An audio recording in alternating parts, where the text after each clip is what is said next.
Happy Friday. Happy Friday. Welcome in, everybody. It is a beautiful Friday, too. We got a lot going on and at the same time, nothing going on. So I'll explain. But before we get into that, let me scroll all the way up here to the top and get some hellos in. Helen was the first one in. Good evening to you, Jean Menke. Welcome in. My friend, the Terminator's in the house, as is my friend, Skins Girl. And there is no live stream complete without a pack rat. Without a pack rat. Pack rat, welcome in. What else we got? City Greens, good to see you. Gypsy 19, the royalty, the king himself, King Jeff, Juicy, Hefty, Lefty, Amazon, Mud Dauber, Slick has joined us for the evening. Good to see you. Vicky Pullen, good to see you from Texas. Tina Conkle, welcome in. Silver Lining says 7 inches of snow here in central Arkansas. Nothing like my Kansas friend, but it sure slows things down. Yeah, the snow has been a problem for everybody. I took a lot of pictures. I'll show you guys tonight. Who else we got? Leela Eubank, good evening to you. Carrie Davis has got 8 inches of snow. That's good, which means she's probably been locked in a house for a while, which means she's probably going to be extra ornery tonight. Just saying. Bessie, welcome in. I love this quote. The instigator, Hippocrates Garden, says, if we want to grow healthy food, before we can correct the ecosystem, we need to correct the ego system. Well, I think that's coming. Instigator, and I think we're going to talk about that some too. My buddy One Step Closer is in the house. Good to see you. Jane, hello, hello. Who else we got here? Oh, we cannot forget the greatest name on the internet. Half Bubble Off Plum is in the house. Good to see you. LJC, my friend. You guys got a tiny bit of snow down in New Mexico, didn't you? Happy Friday. Yep. What else we got? Yep, that's right. Matt's in the house. How are you, my friend? Hickshaw 54 says, greeting from Wisconsin. 21 degrees in Ohio, says Tina. Yeah, I don't know what it is outside, but it's probably about that right now. Harry Kent Hempworth's in the house, says 3 inches of snow and a quarter inch of freezing rain, warm and cozy, fire in the stove. All is well for now. Yeah, be thankful you have all of those things, right? To make you warm and cozy. Tamara Smith, good to see you. Look at this. They officially changed their name. The Parrot-Eyed Stanley is in the house. I don't have to say any more. Mossy Oak, Parrot, Patriot, Parrot. Paradise Stanley. Yep, Paradise Stanley is in the house. Mary Michelle, good to see you. Mandy Garrett, how are you, my friend? I hope that tip on the trees helped. And I'll just share this with everybody. Mandy we were communicating with Mandy earlier this week, and we were just talking about, she had made a comment about how we planted 1,000 trees this year. And she said, how did you guys plant 1,000 trees? Well, the thing is, we're not digging a 3-foot hole to plant that tree. We're buying saplings, and we're just stabbing the shovel in the ground 5 or 6 inches, prying up a sleeve basically, and putting the sapling down in there and putting it back in. We're not buying them. We're digging them up. But what I'm saying is, we're not planting a 3-foot tree. Right? Yeah, we're digging a big hole. No, we're finding little tiny trees. Saplings. Yeah, and that makes it a lot easier to plant. Dana Green, good to see you. My buddy Indiana Mike, ahoy to you. Amy B, hello, hello. Helen, I thought Helen was all the way at the top. Well, hello all. Helen, if I didn't say hello, hello now. Mandy says we have 9 inches here in northwest Arkansas. Yeah, ugh. Vicky says no snow for us, just a lot of rain. Hippocrates says if you collect a little bit of snow to melt and look at under the microscope, you might be a nerd, or I might. Well, there's actually some stories that have come around about that kind of stuff, right? I'd like to have the snow tested. Hey, Jesus, good evening to you. Would be cool to have a microscope. Yep. David Strom, good to see you. I've enjoyed your posts on Facebook lately, by the way. Let's see here. One Step Closer said we had 2 inches of snow yesterday here in Dallas, but it has already melted off. Yeah. It will be a while before we get melted off. Betsy De La Rosa is in the house. How are you? Says Hola from Southern California. I hope all is well. I'd love to hear, your take on what's going on in California right now, which I'm going to talk a ton about tonight as we get further on. Songs of Joy, good to see you. Oh, look at that. Marsha Newsom's in the house. Marshall. They are there. So we missed winter, Arizona. Jesus says they got 10 inches in southeast Oklahoma. Yeah, that's a lot, huh? That is a lot of snow. I know. We just, dealt with it. Will Be Cool says, hey, from the frigid Gulf Coast. I think I'm caught up. How cool is that, right? Beautiful. Yep. I think I am anyway. Yeah, we had There's more come in. I'll say hello. Quite the little storm come through. Yeah. So we got here 18 inches. of snow. And, that creates just a tremendous amount of challenges, especially living off grid. I think adds to that level of challenges. And I'm going to show you guys some, pictures of stuff like that. But, you get up in the morning, and unfortunately my skid loader was broke down. I had a hole in the turbo oil drain pipe. It's a cheap part. It's not a big deal. It's an easy fix, but I had to order it. And so it was shut down. It was in my shop, but it was shut down until then. So I got to clean the snow off with B's tractor, and which normally I would do with the skid loader because it is so much more efficient. Yeah. I mean, it's not even in the same realm. Even though her tractor's got heat and all that stuff, I would rather be in the skid steer because I can do it in so little time. Fraction of the time. It's just a fraction of the time. So I spent 10 hours that morning when we woke up on the tractor pushing snow. And again, it was nice. It was heated, but 10 hours on any kind of machinery like that, you get out and your kidneys are, scrambled eggs. Your whole back hurts, right? I spent 10 hours shoveling. Yeah. Like, talk about my back hurts. I would rather have been sitting in the heated tractor pushing snow. I offered you a bunch of times, do you want to trade me? You go push snow and I'll shovel snow. And you said no. Correct or not correct? Yeah, it's fine. Yep. Jane Madden, welcome in. Good to see you. I missed anybody here? Hey, my buddy Mo Engineers in the house. Hey, Mo, I've been dying to talk to you about California. I've had it on my list for 2 days and just haven't gotten to it. But we'll catch up sometime soon.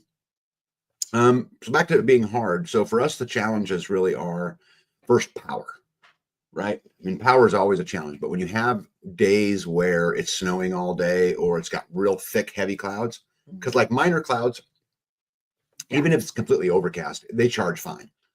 It's just when you get to those big, thick, heavy clouds and you're just not bringing in any power at all, and you get into day 3, 4, 5, we start going into lockdown. Yeah, lockdown mode where we're just running the absolute bare minimum all the time. And so so when you've got lights, not just 18 inches of snow and not just, weather that's -4 degrees, but now you're on total lockdown and you're running minimums the whole time. Now, luckily we have, lots of wood, we got lights wood and burning. Chargers and a TV. We turn the TV on for a few minutes. Yeah. And so we're okay, but it makes life a lot harder. Yeah. In my opinion, and just getting to feed the animals. Just walking across. That's why when I went out there to do the chore that next morning and you had scooped the snow through the yard from the house to the chicken coop, I was like, this is wonderful. Oh, thank God. And then when I got to the turkey coop and had to go from the turkey coop to the cow barn, I was struggling. I was just shuffling my feet, trying to keep like a path. I'm trying to make a path and then trying to stay at that path and use that same path the whole time. I've noticed that those are the paths that the cows were using. So from the turkey barn from the turkey barn to the cow barn, from the cow barn to the pond, from the pond to the turkey coop. So just a big circle. Yeah. And that's what they were following. Although the geese, they have not been going down there. There are a couple spots walking through the field that it's up past my knees. The drifts are up past my knees. And so when you go in there and you're not expecting that, and you're like walking at a pace, and then it's like you come to a hard stop, and then you're like fall forward because your feet are no longer moving, especially on day like 2 when it's kind of crusty and you think, oh, it's going to hold me. No, it's not. So you like bust through each step. It's challenging. That my thighs, my hips hurt so bad from walking through the snow, and my back hurts from shoveling. And then I fell today shoveling. We got 2 more inches today. So I was out there on the back deck shoveling. I was being a smart Alec. And I was tell the story. Tell her about our boots. This is funny. This actually made, once I knew she was okay, it made me laugh. I was walking with my boots, my new high C boots, and I was walking, and I'm like so confident because I have walked through, lots of stuff. I've got these boots for Christmas. I've worn them for a couple of weeks now. And love them. Yeah, love them. They were like skid proof. I have had no problems. So I'm walking, and I'm just confident. And I go to step down onto that ramp that you built me for the wood trolley. Mm-hmm. And my feet just gave out from underneath me. And I fell down on my No, but tell them what you were saying shoulder when you were going down the ramp, because that's the funny part. What? Remember you were saying I was talking to myself singing, I love my boots. I love you. Yeah. I'm badass. They're badass. Yeah. Because I was very confident in these boots. And then, I had snow on the boots, and then I had snow on the ramp, and there was some slickage, and I fell. Yeah. Well, I think it's amazing. And I think it's a lesson in life that when you test and you challenge Mother Nature, here's Bee, and you guys know Bee, skipping, and she literally lives in cotton candy and rainbow world with sprinkles dancing around her head. Yeah, I knew that I was okay. She's all badass walking down, and whoop, down she goes, and her boots ain't so cool no more. But no, they're fine. But hey, I still was. Real quick, Tamber wants to know how Jeff's doing. Jeff's doing fine. He's, getting a good recovery. He's in here on the live tonight.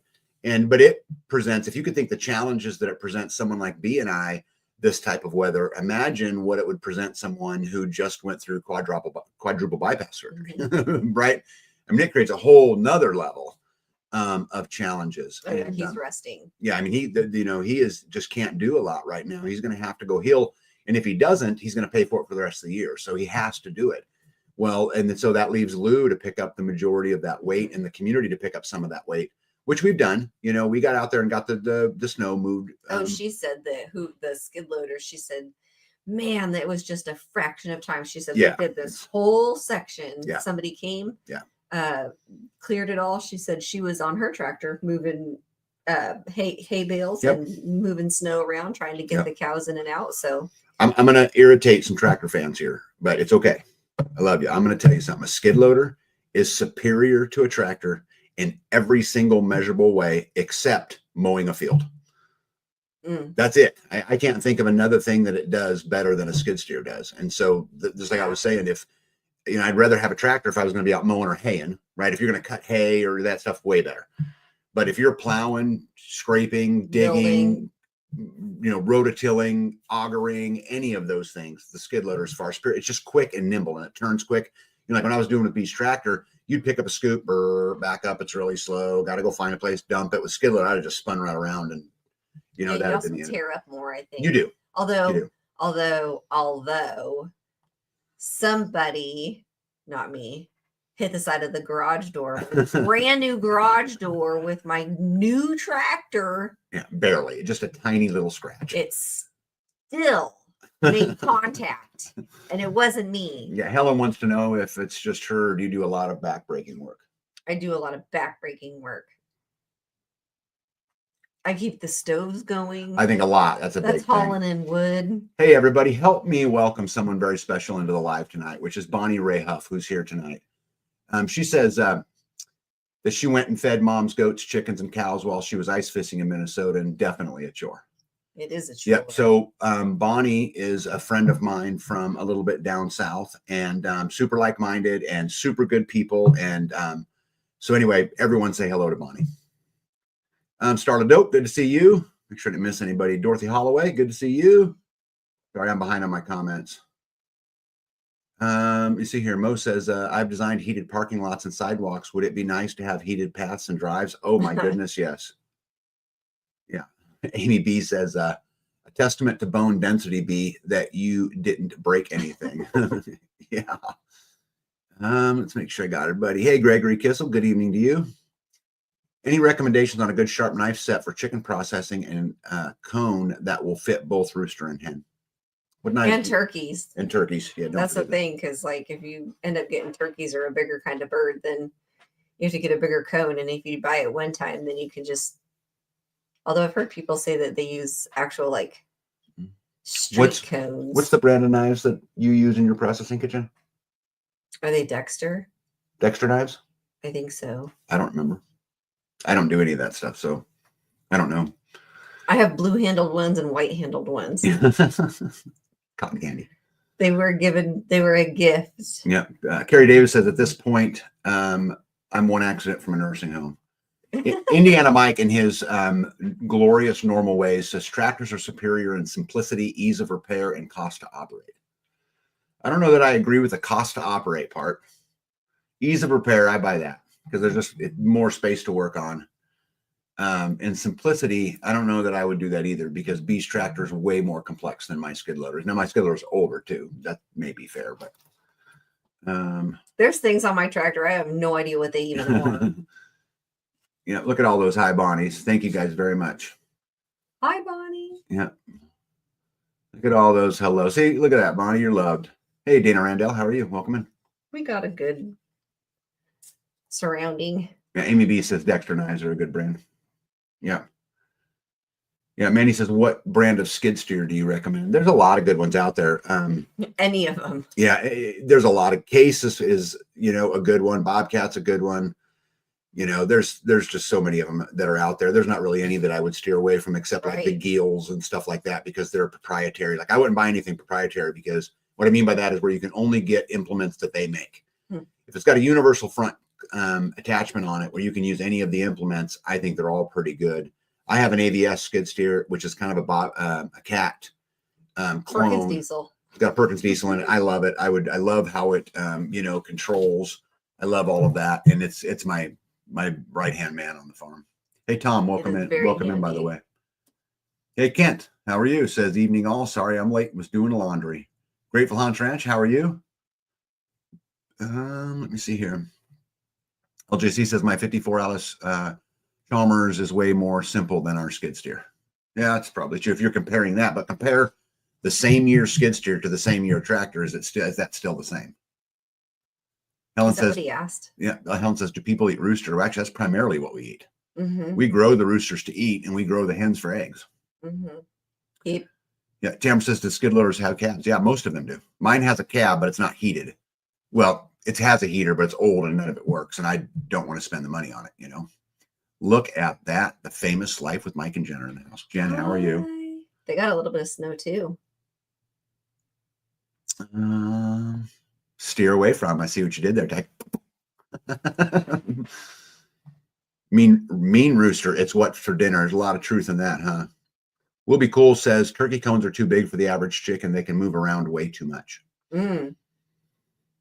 I can't fit my turkeys inside my chicken cone. That's what I know. And I wish I had something that I could, instead of having to tie them up, because while they're alive, you're trying to tie them up. It's it takes a long time. Mm-hmm. Yeah, Tamara wants to know if skid loaders have 3-point hitches. They do not come with 3-point hitches. You can buy adapters that make them a 3-point. They have their own type of attachment, which is called a quick disconnect. Cheyenne says muted. Well, Cheyenne, welcome in. I hope you're not muted. I'd love to hear from you. Let's see. Oh my goodness, I am so far. Oh no, I'm not far behind. That's cool. Helen says, does roosters taste like chicken? Exactly like chicken. Isn't it funny how everything tastes like chicken? Everything, including roosters. They are a little tougher, but if I won the lottery, I'd have the top of the line skid steer. Yeah, they are just, it's just one of those things. They're quick and they're nimble and they make light work of many things. It is absolutely what I would recommend everybody to buy, especially if you're in any kind of construction mode. If you're in pure farming mode where you're haying fields and that kind of stuff, a tractor will do you fine. But if you're in any kind of construction mode, I absolutely would recommend a skid steer over a tractor. Pippinized. What's up, Pippinized? How are you? Cheers and happy Friday to you. And Cheyenne is back. Welcome back, Cheyenne. We totally missed you, just so you know. Let's get you some pictures, huh? Sure. All right. So, guys, this is Kansas right here. I was looking at this, and I'm telling you, I could not think of another picture that better described the way Kansas weather works. Snow slugs. Snow, and yet every blade of grass has its own ice cube around it. Yeah. Ice right. And you should see this in the field. It's comical almost. And it's crunchy. It's crunchy, but I like how it sounds, as we walk around. Yeah, ice squash. My Indiana Mike's exactly right. But I think this is, if anyone wants to know what it's like right now here, this is it. That's Isn't that pretty? I think it's well, beautiful. that's in some places. Some places it's still just deep snow. Yeah. Gypsy says, I know when looking at a new skid steer and tractors, there's $25,000 difference. This is true. Mhm. I didn't consider this in my statement. A skid steer is not superior to a tractor in cost because they do cost more money. 100% true. Cheyenne says, I am in Missouri next door. Well, howdy, neighbor. Yeah, how close are you to the Kansas line? Yeah, Helen says, wow, I have never seen that before. Yeah, Kansas is notorious for its ice. And so what we got out here in this last storm was, 3/8 of an inch of ice on everything and then 18 inches of snow. And if you remember what's that game called? Shuffleboard? Yeah. Where you put salt on the table and it just slicks everything up. Well, that's what it's like here. You get that ice bottom and then you get snow and it's just slick as can be. And I got some pictures to show you what slick means out here. Kind of as we go along. Let me see here. Haha, tag, you have more snow than me. Yeah, and Terminator coming from Canada, that's saying something, right? Yeah, it is cold. Let me see here. Oh, Lee Summit. Yeah, Lee Summit, you're super close. Raymore. Yeah, you're super close. I actually have some friends of mine who live in Raymore, who come out here pretty regularly. Yeah. Raytown. Oh, Raytown. That's probably right. Raytown. Sorry. Yeah. Not Raymore, Raytown. Anyway, Lee Summit's close. Also, Cheyenne, you're going to be fairly close to Mo, engineer who's in the live tonight. He lives out kind of in that area, just a little bit. Super great guy, super smart, and someone who I lean on when I have a question for many, many things. Let's keep it trucking. So this is the picture right after the snow and after I got done clearing. And this is a picture out of the window of the office we're in right now. I'm up on the 3rd floor, kind of looking over. And I just thought I'd show. You can see where the dogs go. Yeah. You can see the track. Yep. Yep. Just looking down onto the parking lot. And there was so much snow. I have piles of snow. What is it? Sanford and Yep. Cheyenne says rain tree area. And then Mo follows that up with, I lived in Lee Summit for many years before I moved. Yep. And Pippinized says Central Florida was a high of 68. I beg of you, keep the snow. Yeah. I have a lot of friends who in Florida, and they always say the same thing. I could never take that cold. The truth is it's not bad, and it serves a very important purpose. It kills off the bugs here. It also allows the stratification of many of the species of plants out here that require it. And so for out here, we have to go through this part. It's just hard and you don't get a lot done, right? I mean, you say you don't get a lot done. I don't even know how many tons of snow I moved, right? Yeah. But I have not progressed at all on the community building this week. I have not progressed at all on pod 4. I have not progressed on any of my projects. A little bit on pod 4. That's not fair. I did a little bit, right? I got a couple walls worked on and I'll show you pictures. Was that this week? Yeah, it was during all that. Because I was trapped inside. It was during last weekend. And then because of the power issue and getting shut down, you really limit what you could do too, right? You're not doing laundry, for example. No. You're shutting all that stuff down. So it makes you feel very, very unproductive. Well, no, I think you got to find in the house projects. Mm-hmm. Yeah, Amy B says, I thought you moved north with Joel, Pippinized. All right, let's keep trucking here. So this is one of our highway trucks, and this was actually taken. How far is this from our house? 2 miles. Yeah, it's not very far. Not very far. This was actually sent to me. Just on the curve right there on 16. Yeah. 116. Yeah. So this is around the curve, and this is actually someone who is supposed to be trained and accustomed to these kind of things. They have salt. They have all of those things, but they were going around that corner and down the ditch they went. And that's where probably still sits. I don't know if they gotten off the road. I was there yesterday. It was there yesterday. Well, we just got more snow last night, so I'm sure it's still there. Yeah. And that's wrecked. I mean, they're not going to pick that up and use it. No. Jen says, you guys get nothing done. I beg to differ. You're always working on something. Oh, we try to, but it's just you feel, and it might just be us. I feel very unproductive compared to what I normally do. You just moved to snow. But just like today, babe, I got up. I had a couple meetings this morning. I dilly-dallied around. I literally dilly-dallied most of the day. I came up here. I built the live. I had a couple meetings. But on a typical day, I would have been racing to get through my meetings, So I can be racing to get outside or get to town to get supplies or whatever it is, right? The community building. Right. Whatever I'm doing, in which we just haven't been doing those things. I haven't even been in the community building in a week. Right. I was the last one in there. Yeah. Yeah. Helen says you guys are extremely productive. Don't feel like it this week for sure. Eagle Lover, Texas. Howdy, howdy. How are you? Good to see you. Gregory says, Jetsons, you're fired. Yeah, Cheyenne said it perfectly. Winter is hard to get productive. It is hard to get productive. Everything's a hurdle, you know. Let me see here. Pippin Eyes says, they're talking about moving. Oh, dear goodness, no way. The beach is 50 minutes away and so many natural springs. It'd be hard to leave this place, even with the new snowbirds. All right, let's keep it trucking here. Oh, that's the same picture from the third floor. Yeah, this is down the sidewalk in front of the house. So this was what B's talking about having to be shoveled, because you're not getting this out with a skid steer or a tractor. You're hand shoveling all of this. Mm-hmm. And I'll tell you, B did 75% of this herself. I helped the last 25%. That's probably fair, right? 25% maybe? Something like that. But that all had to be hand shoveled out of there. And yeah, it was a lot of fun. Ghetto, what is up, my buddy? So Taylor Swift herself, by the way, she has a screen name when she comes on our lives called Ghetto. So just so you guys know, we're talking to Taylor Swift, but says, I always knew you were a lazy mofo tag. Yep, that's right. That is absolutely right. Yeah, that's good. Well, not all of us can be as productive as Taylor Swift. Let's see what else here. Obviously, the weather puts pressure on the animals, right? This is Moo. And Did you see that they have moved that hay bale? They have pushed that hay bale down the field. Have they? Yeah. Well, I didn't think about that. Yeah, you need to roll it over on the side. You're supposed to. Anyway. Yeah. Yep. But this is Moo. Moo is pregnant. She's going to have her calf in March. And so she's fairly pregnant, right?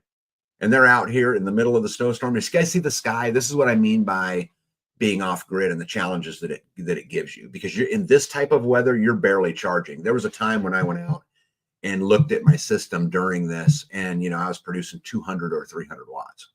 Yeah. Which that is not enough. That's not a lot. It's not a lot to keep up with the house. And but that's what you're getting. And so you have to then, custom do your life to be able to meet that and to get that intake. So we got it to where what we were using was 75 or 80 watts constantly, and in order to keep up. But it just is what it is, I'll show you some more animal. And these cows, they have two different places they can be to get in and out of this weather, but she is out here eating this side of this bale. Yep. Jean says, oh yeah, my knees could not take it. Yep. Cheyenne says we need a powerful handheld snowblower. Well, that's so funny you say that, B. Why don't you share with them the story you told me about that? About a snowblower? Yeah, because you have a nice one that we've never used. Yeah, that we have my dad's, and it was in great shape. When the fire came, it burnt the tires off. I don't know if there's any other damage. Yeah. I'd like to get it fixed. This is exactly what he would be using for that. So it is, and it's like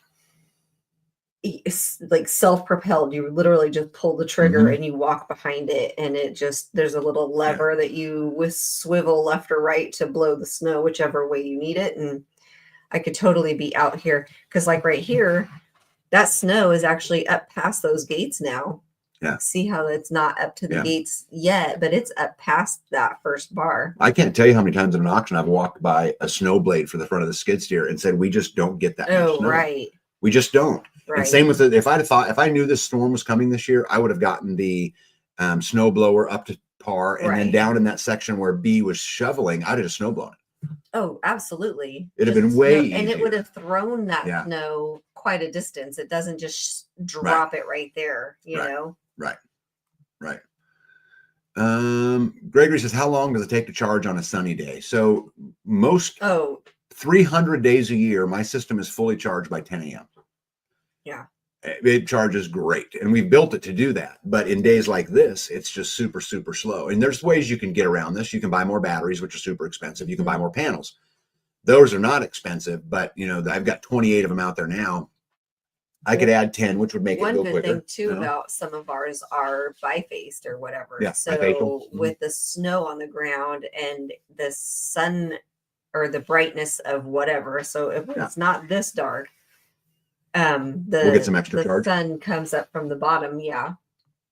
Blah blah Plum says, not nearly the weather here like y'all got, but trying to cover the fruit trees with sheets. I thought we were going to take off like Mary Poppins a couple times in the wind. Yeah. Yeah. Gotta be careful. That wind is crazy. Yeah. Cheyenne says, I used one. It works. Yeah. I'm going to remedy that. But this is what's really cool about going through stuff like this. And I can even keep it right there in the barn. Yeah. It teaches you to improve your infrastructure all the time. Like there's things coming out of this winter and I'm like, okay, I'm not just going to walk by that snow blade next time. Yeah. I'm going to at least see what it goes for. And if I can steal it, I'll steal it. But we're going to go through that. And there's some things we're going to work on. And I'm looking forward to our next community meeting where we can sit down and talk about the lessons that we've learned. Yeah. It's funny. We have talked a lot recently in the community and then also here on the live about what is sustainable community. And it's interesting how that question was posed prior to this gigantic snowstorm came in. And I'm going to bet you the answers have changed a bunch. Right. Especially as you start to go through things like this. And so it's interesting. And maybe it was, our maker's way of saying, you need to really consider this question, that this is a super important question, of community sustainability. Yeah. What is it? How do we get to everybody? How do we make sure that, no one's trapped? How do we, there's just so many, I think pieces to that. So this little guy you see right here, this is Freeman. And he is hamburger for 2026. Yeah. Yeah. We just store our food on the hoof instead of storing it, in a freezer or whatever. Hey, Redneck, welcome in. Good to see you. Yeah, Jane says you could get a snowblower for your tractor. Yeah, you could, but I don't need a snowblower for the tractor so much because I can scoop the snow. I need it to get into the places I can't get the tractor into. Right. And so we have a great one. I haven't used it in years. It's been sitting there. I've even thought about selling it many times, but we're never going to need this dang thing. Well, we've had it. My dad's been gone for 10 years. Yeah. So it's been there for 10 years. Yeah. And we have not ever used it. Yeah. But it's in great shape. It's been covered this whole time. Yeah. Ghetto says, we don't get weather like this too often. When we do, I put some thick black plastic down on our stairs and walkways. That's a good idea too. Well, except in this, it wouldn't have helped because there was so much snow. What were you going to do? Pick it up? I mean, it really was just too much, Yeah, Hippocrates says Ranwin Park. Yep. The good news is her dad was so good at it. He will have drained all of the fluid out of it. It would all been winterized and ready to go. So it ought to be pretty easy to deal with. Oh, great question. Gregory says, how is your livestock watering system working in weather like this? So right now I am breaking ice with the axe on the pond. Mm-hmm. And then I also have a frost-free hydrant in the barn. And so I put food in these buckets here, these pans here on the floor. And then I give each cow about a gallon of water from the hydrant in the morning and then in the evening. So twice a day they get a gallon from me. A gallon? A bucket. That's probably more than a gallon. Well, yeah, that's way more than a gallon. Yeah. What is that? I don't know. It's like 5 gallons. Yeah. So it's probably about 4 gallons, 3 gallons maybe, because they're not all the way full. Yeah. But anyway, so they get that twice a day. And then B came in the house and I was just standing there and she gave me a big hug and said she loves her water in her barn because now she has year-round water in her barn. When if this would have happened last year, she'd have been carrying buckets for them. And so far so good. Now I'll tell you though, I'm gonna totally upgrade the barn's water system. I have a 3,000 gallon tank sitting there. I will collect every bit of rainwater. I will pump it to every single stall. And you guys will see, I'll do videos and I'll keep you posted along the way, but I'll create a system where she walks to every single stall, flips a valve, fills up a bucket, turns it back off. And it's all rainwater. It's all ran by solar. It's all completely off grid. And so they mess with things though. I would rather just, but babe, I'm talking about putting a valve out here. Putting it in a place where they can't mess with it. Yeah. So like that whole system, that whole corral system, I guess, when she especially, she goes up to the door right there and she just rubs her head up and down that side, right out on the latch. Actually, she rubs that latch all up and down her shoulder and neck. And so she's sitting there rubbing her head up and down this pole. And I was standing there with my arms on that rail, and she started doing it. And I was like, whoa, she's moving this whole thing just like a rhythmatic pattern. I'm like, you're going to break it. Stop. I got to get him a scratching post or something out there. Cheyenne says, my grandpa put a huge log in the pond that would help the pond from freezing. And that's because it's moving around. Right? Which that's actually a really good idea. Like a floating log. Oh my goodness. We have more royalty in the house. Look at that. Palladian. Hope I probably did not pronounce that right. Palladian 1027, which I know who this is, says, I'm creating my rainwater in the spring. So let's make sure that we say hello to this young lady as well. And super happy that you're here. Let's see here. Tamber says, usually the animals will paw at the ponds to break the water. Yeah, and I've caught them doing that a couple times, but she likes to go out and break it. So they get a good, well, I want to make sure that the chickens or the ducks or anybody else can get in there too. So. Yeah. Yeah. Let's see here. One Step Closer says, how deep do the water lines have to be buried to keep the water flowing? So what they say is the frost line's 30 inches, but I'm going to tell you something. Every water line I have is buried at 4 feet.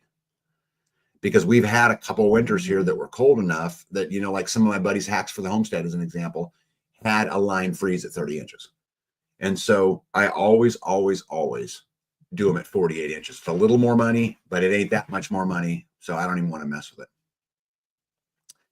Diane says, large stick in your large vat of water to help it from freezing. I'm going to try that. Let's see here. Jen says she needs a brush from off the street maintenance vehicles. Yeah. You don't need any more vehicles anymore. Eagle Lover says, question, when you have a 2,500 gallon elevated tank, do you have to drain it so it doesn't freeze? Yes. Anything that's exposed, anything that's outside like that, or even inside a barn, if it's not buried, I'm going to drain it before the wintertime comes. Because if you don't, what happens is you start blowing pumps, you start blowing lines. It just isn't worth it. And so, yes, spring, summer, and fall, we will use rainwater. Winter, we'll use well water, which is like what we do in the ponds, obviously, which is what we do. Yeah. That's what I'm trying to get him to build me a greenhouse on the side of the barn to she says, prolong that. My chickens are okay now. Thanks for your help. Oh, wonderful. You know who it is now, right? Yes. Okay. Look at that. We're connecting the dots. Tamara says, we put water bottles filled with salt and water in our chicken waterer and water troughs. I've heard of people doing that. Yeah, I don't know if in the extreme that works. Yeah, I think in Texas it would work fine. We're not going to get a lot of freeze. But not here. Guys, my pond right now, I promise you, is frozen 2 feet. Oh, yeah, the dogs are walking across the pond. Yes. Let's see here. If you drive over the line, you need to bury it deeper. Yeah, like I said, ours are at 4 feet. We have no problems, right? I have a wood-fired tank heater that helps keep the ice melted. You know, one of the ideas that have come up on our end, and this is actually, I want to give Indiana Mike credit for this because this really comes from him, is, you know, I've got an old propane tank that I couldn't get rebuilt. I bought it in an auction for like $200 or something. It's a 500-gallon tank, but it's old. They won't rebuild the valves. And so what he thought was put an air compressor on it, fill it full of air, and let that water leak, that air leak out really slowly, just so it's constantly bubbling. It would take days to drain it. But you could run that air line into a big water tank or a trough, and that also would keep it from freezing. Now, Cheyenne says, my neighbor buried his lines too shallow and constantly freezing. Yep, no thanks. Yeah, you could heat tape it, but then it's taking power, right? Right. I meant take one of the road sweeper brushes and turn it on its end for cows. I've actually, Jen, tried to buy one of these a couple times at an auction, and they got up to where they were $300 or $400. I'm like, I'm out. But if I can ever get one bought, I'll put one on a pole and concrete it in the ground and put it out in the yard so the cows, because they're always itching themselves on the trees and the barn and the posts and the, you know, all of those kind of things, which is part of the reason. If you look at the back of that stall in that picture, you can see how I have a wall in there inside the garage door. And that's because I don't want them rubbing on the garage door. Right. Right. And then there's a gate that goes in there. There's a gate that goes in there also, but I want them to rub on that. It's a big 6x6. It's bolted in hard. They're going to have a hard time, you know, kind of messing with it. Okay. This here, guys, this is, I like this picture. So this is her guinea coop. And that's how much snow is inside of the guinea coop. The guinea run. Yep. Well, I actually have roosters in there right now, but yes. Yes. You have roosters in there now? Yeah, this is where the guineas were. Okay. But you have roosters in I there have now. 4 roosters in there, yeah. Okay. But I had to scoop this out so that they can come and go because they were not coming out that hole. It only had a few inches of the top that was exposed. Hagdraw 54 says, here in Wisconsin, I always buried lines 12 feet under driveways. Never had a customer line freeze. You're not at 12 feet, huh? Yeah. Indiana says, heard it from an old timer. Can't wait to see the air bubbler work. Yeah, we're going to do it. I just not going to get to it this year. No way, you know. Gregory says, we bury ours 5 to 6 feet. Yeah, I don't blame you. We use salt or water bottles too. It seems to work depending upon the temperature. Problem is, guys, we get here right now, this time of the year for us, we can get into minus 20s and 30s. And when a wind chill factor, there was a day a year or two ago that was minus 41. And it's just not enough. And they're just going to freeze, just drain them. Yeah, that was just last year. Was that last year? Yeah. Yeah. Time flies for me. Well, let's see here. These are the turkeys. You know, they're idiots. And they like to sleep on top of the fence regardless of it's the a weather. metal pipe too. So yeah, it's a metal pipe, so it can't be warm. And the chickens, they're leaning right up there against the chicken coop. That building on the right is her chicken coop. And so they lean against it. There's an open door. They can run in there anytime they want to. Yeah. It's warm, but they want to sleep right on top of the look at all those icicles too. Some of those are really long. Those are dripping from the roof. Yeah. Here are a couple more pictures of, again, we talk about power challenges. This is not the day of the snowstorm. This is the day after. Had a little bit up there. This was this morning. That's this morning? Yeah. So this is what I had to clear off this morning. Yeah. And that is critical so that we can, again, you know, get power into the house. And you could, yeah, there it is. Yeah. That's my new pole that extends like 30 feet. Yep. And this is one of the chores of living off grid is you got to go out. Then panels can't be covered up. If those panels are covered up, guess what? You're not charging like you can. You're not charging like you can. And look how beautiful that sky is. On a day like today, this is actually when the solar system will work at its very best. Because the panels themselves don't operate at a super high efficient level when it's hot outside. Because they heat up and they lose their efficiency. This is where they're going to work at their absolute best, assuming your angles are right and all of those kind of things. So getting the snow off them in this weather is great for us. It will charge super fast. It's super efficient. But I did notice something, and I don't know what's going on. I might be crazy. Check this picture out. Yeah. This I do not understand. So as you guys can see, my panels are set at 2 different angles. I have one. This was at like 9 in the morning, though. Yeah, but it still doesn't make sense. You guys see how my first panels are putting shade on my second panels? Yeah, this is not. We mapped this out to have enough feet. I have never the two seen a shadow on my panels before, ever. I don't know if something's changed. I don't know if something's moved. I don't know, but this was super alarming to me because, again, we've been here almost 6 years now, right? 5 years? 4th of July, yeah. Oh, yeah. 5 years. 5 years. We've been here, and I've never seen a shadow on there. No, 4 years. It'll be 4 years. 2020. 2021. We moved here in 2020, July the 4th of 2020. And it's 2024. So it's 4.5 years. Anyway, I've never seen a shadow. And so I don't want it to be weird and say the sun's moved, but there's something going on because I have never seen a shadow. So, you know, now what I've got to figure out is now what do I do about it? So like now you think that the sun is more south? Yeah, well, I can change where the panels are sitting. And like right now, because can you scoot them up on that array so that they're not centered? I would completely have to disassemble it. I would completely have to disassemble it to make this work. But this is where I have absolutely noticed there's something wrong. You know, Ghetto says that the poles are shifting, which this could absolutely be. But guys, I'm telling you, I've never had shadows on my poles before. Your panels. Eagle Over Texas says, Hakestraw says that the earth has shifted. The sun is changing. Yep, 100%. Eagle Lover says that the angles are not the same. They are not the same, and they're not the same on purpose. Because what I've learned, they're adjustable. They're adjustable. I can adjust them any way I want to, but I typically leave one set at a summer angle and one set at a winter angle, and I just don't mess with them. Right. Because for me, I produce so much power out of those panels. Like I said, by 10 o'clock in the morning, I'm full.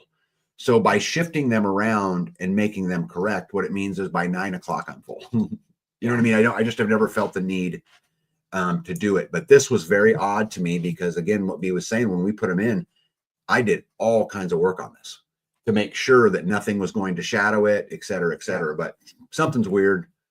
I don't know what it is. What is the feet distance between the poles or between the arrays? Oh, that's probably because we can drive a truck through there. Oh yeah, 30 feet, maybe 40 feet. It's significant, you know. Hey, Heidi Homestead, how are you? Welcome in. He said, I meant the poles as in the north and south poles are shifting. Yeah, I know what you meant. Yep.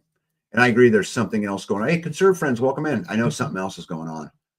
But yeah, Gregory, it's 100% right. You know, need to raise the left side. Well, I don't really need, again, I'm producing enough power. It's really never been a big deal to me. I can move them. I just decided to leave one at summer and one at winter, and that's just the way it was going to be. So I don't know. Yeah, Skanes Girl says, I have definitely noticed that here. Yep, the sun is in a different spot as we rotate on the axis. And if you listen to a few people, the volcanic earthquake impacts have affected the tilt too. Yeah, something's different. Again, we have never had shadows. At no point in time in the year have I had shadows on my solar panels. So what?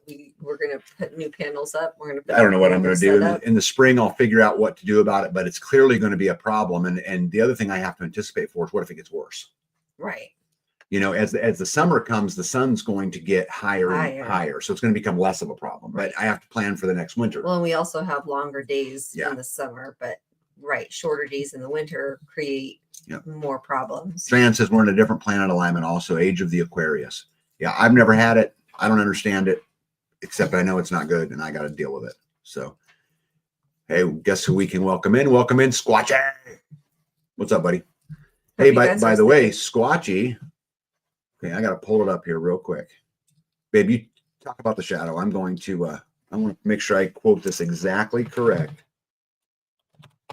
So there's a shadow here. Yeah, no, look at this. Look at the snow drifts behind the solar panels, though. Ooh. That's a crazy. I don't know. Taller than the snow drift. Taller than I am. What are you looking for? What's going on? Trying to find the cheating. There we go. Oh, did he start a channel? Yes, and it's really cool. Can you type it in? I'm going to, right here. Copy. Here we go. If you guys can do me a huge favor, one of our own, Mr. Squatchy, has started a channel about his sheep. St. Croix Hair Sheep is the name of the channel, and I'm going to post it right here. And if you moderators don't mind posting it a little bit here and there tonight, I would greatly appreciate it. We want to make sure that we are supporting our community, and this is a free way that you guys can support community. Look how cute they without are. Costing you guys anything. I know, look how cute they are. Yeah.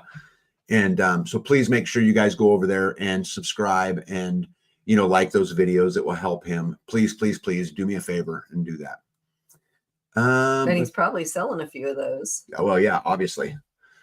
So I have access to a tool that can help map out your panel spacing. But I'm telling you, Mike, I have never had a shadow on my panels. Something's changed.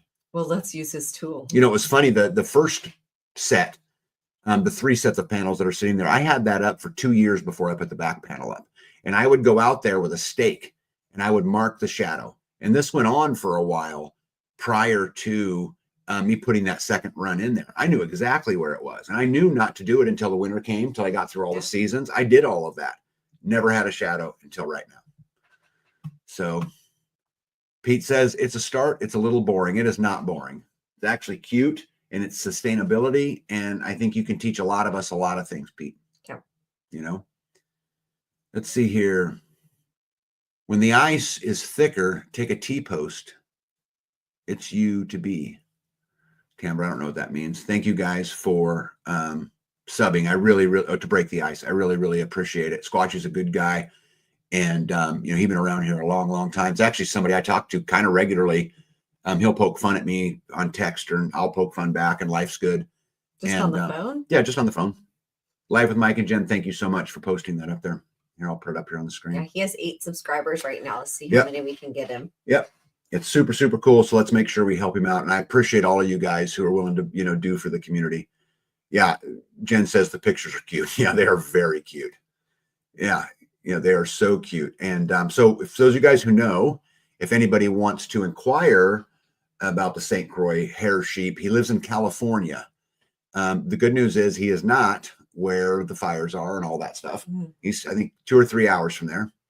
But look at that. It says subscribed. He's up to 20 subscribed. Ghetto says done. You guys rock, right? At the end of the day, what better thing can we do for our community than to support the community? Right. And if there's anybody out here in the audience tonight who has a YouTube channel, you want me to bring it up and post it, tell me, I'll do it. I'm 100% for supporting the community and helping all of us grow, because if we can do that, we're going to win a lot. I've said it a million times that with community, everything's possible, and without it, almost nothing is. Right? And so we get a chance to put that. Pete says 1.25 hours from the fires. Sorry about that, Pete. I was a little wrong. But well, and I think he's probably, as long as he's not in Los Angeles, he's probably gonna be okay. Yeah, he's gonna be okay. Look at that. All of those people subscribing. I love it. Jen says he's from our old hood. Yep. And good people. Him and his wife, we have a lot of fun conversations. His wife's Lazy Loper, who comes into the lives from time to time. So it's super, super cool. Please, everybody go subscribe. Let's support the community. And again, if there's anybody in the live tonight who has a channel who wants me to plug them, let's do it, man. Just show me what to do. Send me an email, put it in the chat, whatever it is, and we will absolutely knock it out. Plug it. Yep. Mandy Garrett says, how do you guys clear up all those snow on top of your solar panel? Well, so I went and bought a squeegee head, and then I bought an expanding paint roller. Is that what that is? It's for a paint roller. Yep. Because they expand way out, and then I just screw the two together, and that's how we get to the panels, to the top of those panels. And so this was today was the first day that I actually used that, and I cleared. So the north panels, those shorter ones, I can clear those with a broom. The south panels, I can't even reach the southeast panels because they're beyond my reach, and I would have to use a wagon, stand up inside of a wagon to use my broom to reach even the west ones. So with the squeegee, it made such light work because it expands so long. I was able to just push it, pull it, push it, pull it, push it, pull it, and clean all of them. Like, it was record-breaking time. I was like, I'm going to see if this I can is show amazing. There's my pole. Yeah. Can you guys see underneath? There's a lawnmower parked underneath there. So we actually use our solar panels as a shed. I park stuff up underneath them, as you can see, because it just keeps the weather off of them. Typically the lawnmowers and the log splitters is what I put under them. But oh wait, hold on. I got a couple things I got to deal with right quick here. So Jen says, Myra and I have been chatting about doing some more on our channel. Not sure what, but something. Jen, post a link. Do it. Yeah, do it. And you know what? Any of you guys out there that want to do it, come on the show. What do you mean, not sure what? Do what you're doing now. Yeah, Post what you're right. doing now. Well, they just built a whole house and Right. didn't post it on YouTube. But Squatchy, you want to come on, man? Just give me the word, bud. Or Cool. the garden, the greenhouse, Yeah. Matt says, I have Midwest Motivational YouTube page, but I haven't produced any content for it yet. We'll get some content out there and let's talk about it. And let's get everybody out there, Yes, it was an extension pole. Skanes Girl says that we love extension poles. Yeah, where are we at here? Hey, Tulipable Angel, how are you? Said, I wonder if you can fix the shadow issue if you reverse the winter and the summer panel angles. Maybe. I'm going to try that. I thought about that too. Maybe, but I'm going to wait until it gets a little warmer outside. Well, yeah, because we have to loosen all of those. What are those things called that you spin and they go one way or the other? You spin it to the left and it loosens turnbuckles. Yeah. We have turnbuckles on all four sides of those Giant ones. I think Gregory makes a great point right here. It says, how do people that have panels on their roof clean them off? They don't. They don't. That's why my panels aren't on my roof. Is this exact issue? Oh, look at that. Yeah. Grateful Heart says, Life with Mike and Jen subbed. Yeah. I would love to see Life with Mike and Jen get super serious about their channel because they're comical, they're smart. There's just a lot of good things that go on. They could bring an immense amount of talent into the community that we could all be learning from. But I know they're busy. We're busy. They're trying to build a homestead. We're built, it's just one of those things. But anyway, we learn a lot from them. I want to show you guys this picture here. I think this is a really cool picture. I don't know if you know what kind of animal does this. Okay. Yeah. So these are our livestock guardian dogs. What I find so fascinating is they have a solid path for half the dam, and then they go on a squiggly pattern. Bee's theory, because again, she lives in La La Land a little bit. She says that's them going, oh, sniffing to the right, oh, sniffing to the left, oh, sniffing to the they right, heard something, sniffing and to they the left. bolted down there, and then they were like, where'd it come from? And so as they're like walking the down, they're like, did it come from this way? Did it come from this way? Did it come from this way? Did it come from this way? And all the way to the back of the dam, because now that bee line is straight still there, but then where the squigglies start, it just bolts across the pond now. Like their path is like something's this way. And I saw her do it. She went to run across it, and I was like, no. And she was beyond it before I even got myself out the door. Okay, so let me tell you my theory.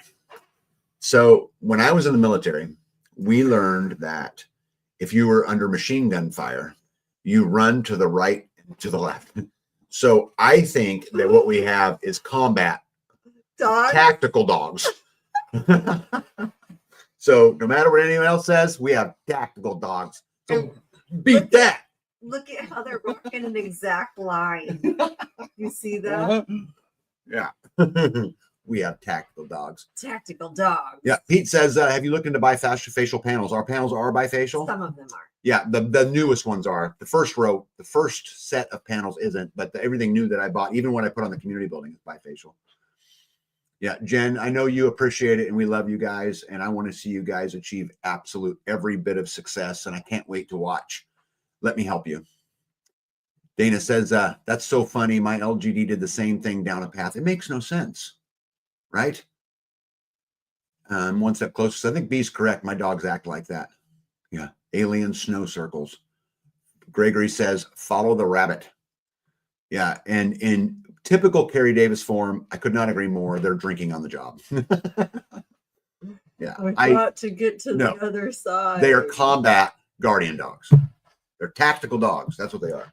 They're avoiding the bullets. Yep. They are practicing for machine gun fire. That's what I think. Feel good story. You don't know if you read this or not. Mm-hmm. So while the storm was going on, the fire department found here in Kansas a mother bobcat and a baby bobcat pinned up on top of an electrical line. And it was a really beautiful story. Are they alive? They did. They went in the blizzard. Those firemen went up there and got them off there. Like they weren't coming down? Apparently not. I imagine they'd have probably come down someday, frozen or not. But I wanted to share that feel-good story because I think that is beautiful. This is a bobcat, very typical to Kansas. These things are hell on your chickens, just so you know. But today they get to fight to live another day. They let them down, and so now they're going to go kill somebody else's chickens. But right. I thought it was pretty cool. Oh, yeah, one more slide real quick on this. Guys, this was us in Kansas when it was going on. I just wanted to show you guys this. The map, they closed. It says this is the latest map from Kansas Department of Transportation. The red highways are not open at this time. They closed every single road and highway in this part of the state while it was going on. And said that there was already 12 inches and it was still falling. Yeah, we ended up getting 18. But a couple other things I thought was interesting. Guys, if it's snowing like that, just stay home. Okay, just stay home. Kansas Highway Patrol assists 1,410 motorists. Now, this was over the course of about a 12-hour storm. Stay home. I can make it. You're putting everybody's life in danger. Just stay home. I can make it. Kansas issued its first ever extreme winter storm emergency alert on Sunday. So first ever in Kansas history. And what was interesting is the only days that Topeka, which is actually 30 miles south of us, they didn't get as much snow as we did, but it was close, received more snow than when it recorded 15.2 inches on January 9th, 1993, and 17.3 inches on February 27th, 1900. With the exception of those two storms, we just had the greatest amount of snow recorded. Top three in recorded history, I guess, with the state of Kansas. So it was significant. Yeah. You should take my advice. If it is unsafe out there, stay home. Just stay home.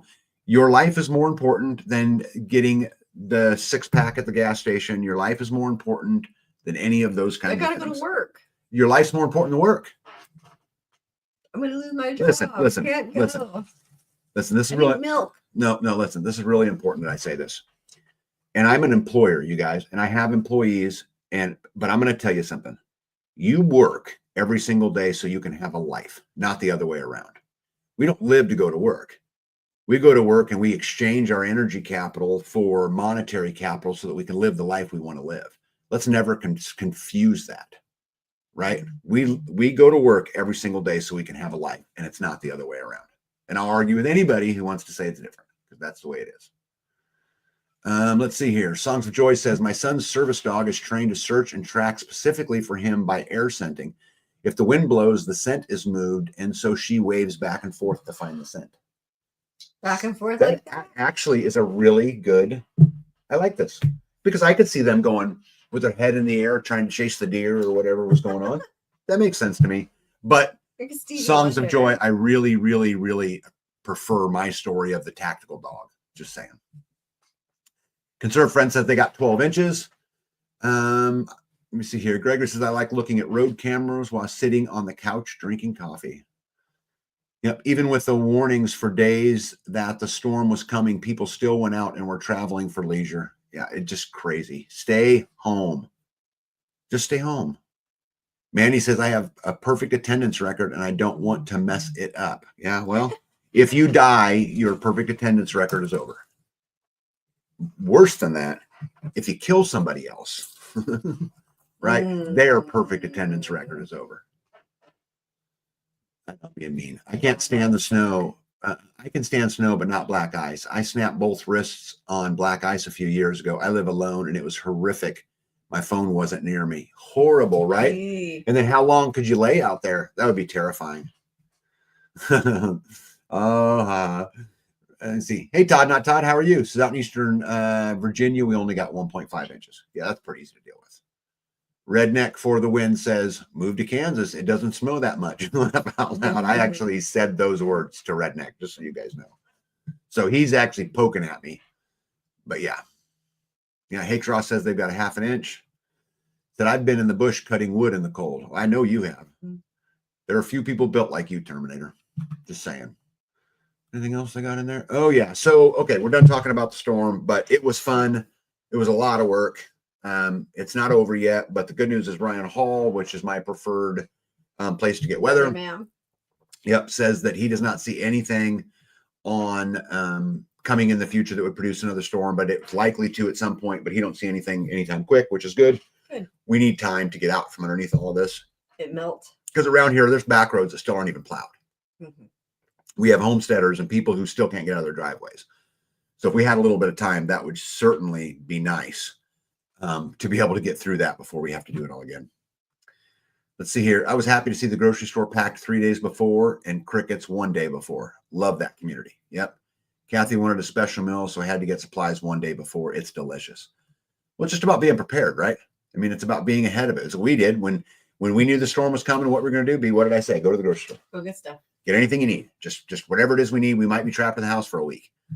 Just make sure we're not missing something. And usually what that means is my stuff, milk, right. Things that I like to do, Hopefully next year we're getting our own milk and we've, leveled up a little bit, but we'll see.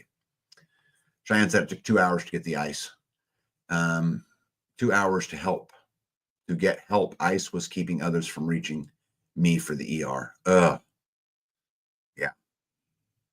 Hey, Postmodern Soapbox. How are you? Good to see you. Welcome in. All right. So let's real quick talk about Pod 4. We've been working in there just a little bit, right? And then I'll get into the good news. Yeah. I know you guys are all interested in the news that's going around the world, right? Yes. So I've been in Pod 4 a little bit. B talked me into spending some time in there. So my job in there was to get the shiplap up on the walls. And so I started that process. And I thought I'd just show you guys a couple pictures real quick. But this one is a funny one because I'm up. She's got me up in this little itty bitty area. This is actually up above the shower in my master bathroom, but I didn't want to waste the space. So I just framed in a little cubby that she could store blankets in or, whatever it was.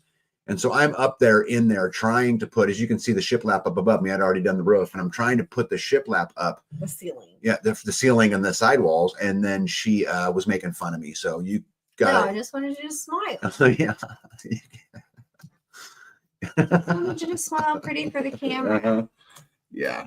You can't even do that. Yeah. See here, Jen says it was the same here. Our stores was hit by the French toast apocalypse crowd. No bread, milk, or eggs. Yeah. French toast. Yeah. You know what's funny about this picture? At least to me is guys, I'm a big guy. For those of you guys who know me personally, I mean, I'm a big, tall guy. And I don't fit in stuff like that. Right. You know, I am not made for small spaces. So anyway, that was B's picture. But anyway, I thought I'd show you guys a couple of them here. So here's pod 4. This is going to be our bedroom when we get done. And I'm very excited about getting closer. As you can see, I'm working on I got the shiplap on the wall to the right up. I'm working on the shiplap going up that side. And so you guys know, the white shiplap, we will paint a particular color. And the wood colored shiplap, we will stain in the same color. Right? Not the same paint, but in stain. So you'll have a stained gray, for example, and then you'll have a painted gray, and they will match really, really beautifully as I get them in. As you can see, I've cased the windows. That was a job to get through, but this is kind of what I've been working on while it's been really, really cold. Yeah, and snowing. Yeah. Pete Squatchy says, shiplap, I just finished the master bedroom ceiling. I'll send a pic. Oh, please do. Yep. Yeah, I'd like that. The Eagle Lover says, do I see a little bird? Do you see a little bird? Yep. Postmodern Soapbox says, Shane gives me the same gesture. Yeah. I did it with love. I promise you. Yeah, that wasn't the smile I was talking about. Yeah. Pete Squadgy says, big dudes in small spaces are rough. It was so rough. Yeah, so rough. Yep. Helen says, that's a tight squeeze. And Tamara says, I like the wood shiplap. Yeah, I do too. I don't have any more in here. Oh, yeah. Yeah, it is nice. Yep. So that's the wall I'm working up right now, trying to work up on the stairs, which is just more cuts, you know, and those kind of things. And I'll actually box the stairs in on the rise to match the adjacent, the wall that connects to it, which will also line up with this wall. So there's a bunch of complicated cuts that will go into each one of these stairs, but it'll be cool when I get it done. And then I'm going to use live edge wood from around my farm to actually do the treads going up. So the rise will be shiplap, the tread will be some type of live edge, just depending on kind of what I come up with. You agree? Yes. All right, look at that. We got through all the Homestead stuff. Ta-da! What do you got on your list? I never even asked. Basically, we kind of talked about it already, so that's everything. Nothing else on your end? Water in the February looks warmer. February does look warmer. The last week of February is like in the 50s. Yeah, which will be exciting. Talk about your cows in training. That's pretty interesting. Cows in training. Yeah. Hey, Chris Watkins, welcome in. And I am doing fabulous. Training the cows. Yeah, Bee has got her cows trained to know the stall they're supposed to be in, which I think is super fascinating. First of all, cows don't belong in stalls, but she's got them to where they go into their perfect. They pick their stalls. Moo went right into her stall, and she goes into her stall. Actually, there was a couple times she was like, what do you got over here first? And then I had to like show her the food over in hers, and then she came over. But Freeman, he has no problem. He goes in the middle stall every time. He has if somebody's in there, he'll go in there too. If he doesn't go into the others at all. He is a smart cow. Lady, she's gotten confused a couple times. She sometimes goes into the middle stall too. So Leela says live edge threads, anything uneven would have me tumbling down almost immediately. They won't be uneven. They'll be perfectly the same. The only thing that will be different is the actual edge will be a live edge. The flat part you step on will be perfectly flat. I'll run it through the planer. They'll be exactly the same. So that ought to maybe be that's cool. what she's talking about, like an overlip or something. You know what? It'll be an inch overlip that'll have a little bit of wave in it, but it won't be anything significant. Postmodern Soapbook said, I didn't know they put ads in a live. Yes, they do. Actually, YouTube is great at advertising on my lives and quick to kick me off the platform when I say something stupid. So I guess it's just how politics works, but I got a feeling it's about to change. Pete says, domesticated cows. Yeah. Terminator said, B, I did a video popping popcorn on my wood stove. Oh. Yeah, you guys, my Crooked Little Homestead's got a great little YouTube channel, and I know I've said it many times. You guys should go over there and check it out. But I'd be interested in watching a popcorn on your wood stove. You've never done popcorn on your wood stove, have you? No. Yeah. We don't really eat a lot of popcorn, do you? Yeah. Surf said, good news. A weekend at Bernie's, Biden ended up with an episode of Up in Smoke. Yes, it did. Yes, there's lots of good news going on. Lots. Our milk cows had their favorite station when we milk them. I think it's crazy. Mm. Yeah, absolutely crazy. Tamara says, you don't say stupid stuff. You tell the truth. I do tell the truth, but I have been kicked off. I have been demonetized. They've taken the money away, which is hilarious to me because, you know, all the effort that we put into this, at my peak, I was making a couple $100 a month. At my peak. And, you know, they've got it down to 30 or 40 bucks, but I don't care. It's not why I do it. And whatever, right? But hey, Nitos, you made it. Good to see you. Good to see you. Okay, you ready to talk about some good news? Sure. You ready for the good news? You like good Sure. news? All right, let's talk some good news tonight, ladies and gentlemen. Oh, probably ought to get the right one in there, right? Would you guys agree? It's like How about that one? Yep. So Marco Rubio, the biggest story in human history, Marco Rubio, the new Secretary of State, confirmed that high-ranking Pentagon officials have revealed the U.S. government has recovered UFOs. He's calling it the biggest story in human history. Are we on the brink of the first contact? What I think is so fascinating about this is that you guys have seen the drone stories, the UFO, whatever they are, it has totally fallen off, but yet they're still going on everywhere. In fact, tonight, when I was creating the live, there were reports out of New York City about large ones flying around in the sky. I just find this fascinating how we bounce from, you know, one, Merry Crisis, Happy New Fear, into another one. And we just bounce to them. And when people become numb to the idea of UFOs, we go on to the bird flu. And when we get tired of the bird flu, we go on to World War III. And when we get tired, right, we just keep bouncing around. But what's interesting about the whole drone thing is it continues. I'm still seeing stuff, all over about it. And so it'll be something that I will certainly watch. But I think to have the Secretary of State say that is one of two things. It's either super alarming because it's true, or it's super alarming because they haven't faked the alien invasion yet to get us all to, lock down. One of the two is true. I don't know which one it is. Politically incorrect sheriff tells citizens to shoot and kill home invaders to save taxpayers' money. Santa Rosa County Sheriff Bob Johnson touted Florida residents' rights under the state Stand Your Ground law. This is actually going on all over the country. There's a lot of sheriffs standing up. And the reason why I put this even in here is I think we're at a Y in our road as a country and as a people. And I think we're at a place where we're about to be the popular kids. And I know this is going to sound crazy to everybody, but the whole, stuff that's going on with RFK and, Trump and all of these kind of things, that we're going to switch from the woke culture to the freedom culture, I think, a little bit. I think this is good if it's true.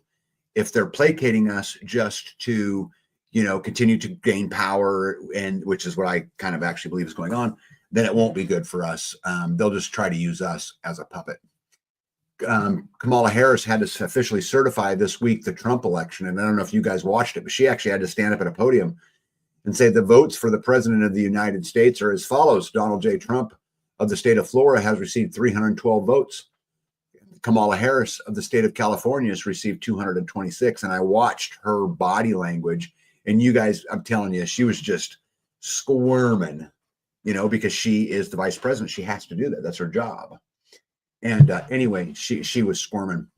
I think the architect said it very well when he said the countdown continues and it's going to just keep getting crazier. I don't think people truly realize where we are and what's about to go down. You guys have heard me say many times on this channel that if you study civilizations in any way, whether it's the Roman Empire, the Egyptian Empire, the Mongolian Empire, all, the British Empire is the exact same way. That one of the things that's true about all of them is that the laws become more absurd the further it goes down. Mm-hmm. And so I think this is what he's talking about, is it just continues to get worse and worse. Helen says alien fairy tale is BS. I actually agree. Soros needs to buy some sheriffs along with all the ineffectual district attorneys he bought elections for. I'm going to talk about Soros tonight. You see, Kamala has had to swallow worse.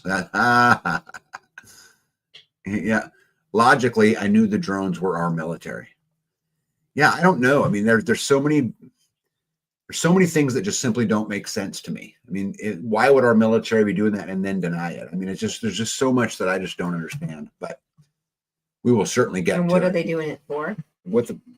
Why those locations? I mean, there's lots of stories about searching out radiological material or biological material, but again, a lot of that stuff doesn't make sense because you say that. Let's go with that theory real quick. That they were out there sniffing biological material. Then why is it going on all over the world? Why is Beijing, China having it? Why is, Frankfurt, Germany having it? Why is Dusseldorf, Germany having it? Why is Paris having it? Why are all these places around the world experiencing the same drone phenomenon? Are they all the U.S. military? It's the U.S. military all over the world, I guess. I don't know. You see here, Wall Street Apes reports that this video is one of the most viral videos I've ever seen on social media with close to 2 million likes. And it was about the United States Congress. And what they were doing is they were filming Congress while Senator Cruz and them were introducing a bill for term limits. And you should have seen the audience. I wish I could figure out how to actually play the videos on my lives because I totally would. But these people were absolutely squirming. And again, I think what we're seeing is the great divide and the great switcheroo.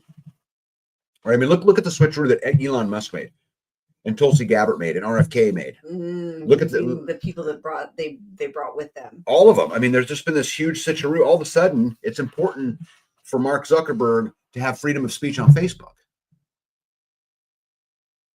Right? I mean, so I think we're going to see some more of this. I think we're going to get into this freedom of speech and all of these things, I think, in an effort to keep power. And I'll show you some stuff later that I think helps support my theory on this. President Trump announces plans to push for all of the votes now to be counted by 10 p.m. on election night. I hope this happens. Again, but this is more placating to the way we believe, right? In a lot of these things. And I hope it's for genuine purposes. Happening now, fed up Americans are ripping down Palestinian flags after Hamas supporters decided to protest at the New York City Cancer Hospital. Enough is enough. Americans don't want these terror supporters in our streets. Again, I think this is another great point in, you've got some breaking point right here. The people are fed up. We are super divided as a nation, and we've got, the woke DEI, which, by the way, does anyone find it interesting that they chose DEI, right? Diversion, inclusion, equity, and inclusion. Did you know if you would have put those around the other way, which would have been diversion, diversity, inclusion, and equity, it would have spelled die? Or IED. Yeah. IED, you could have done it that way too. Anyway, I think we're about ready to see the war lines or the battle lines right there on, that woke culture versus the freedom-loving culture, and we're watching these lines, I think, grow every single day.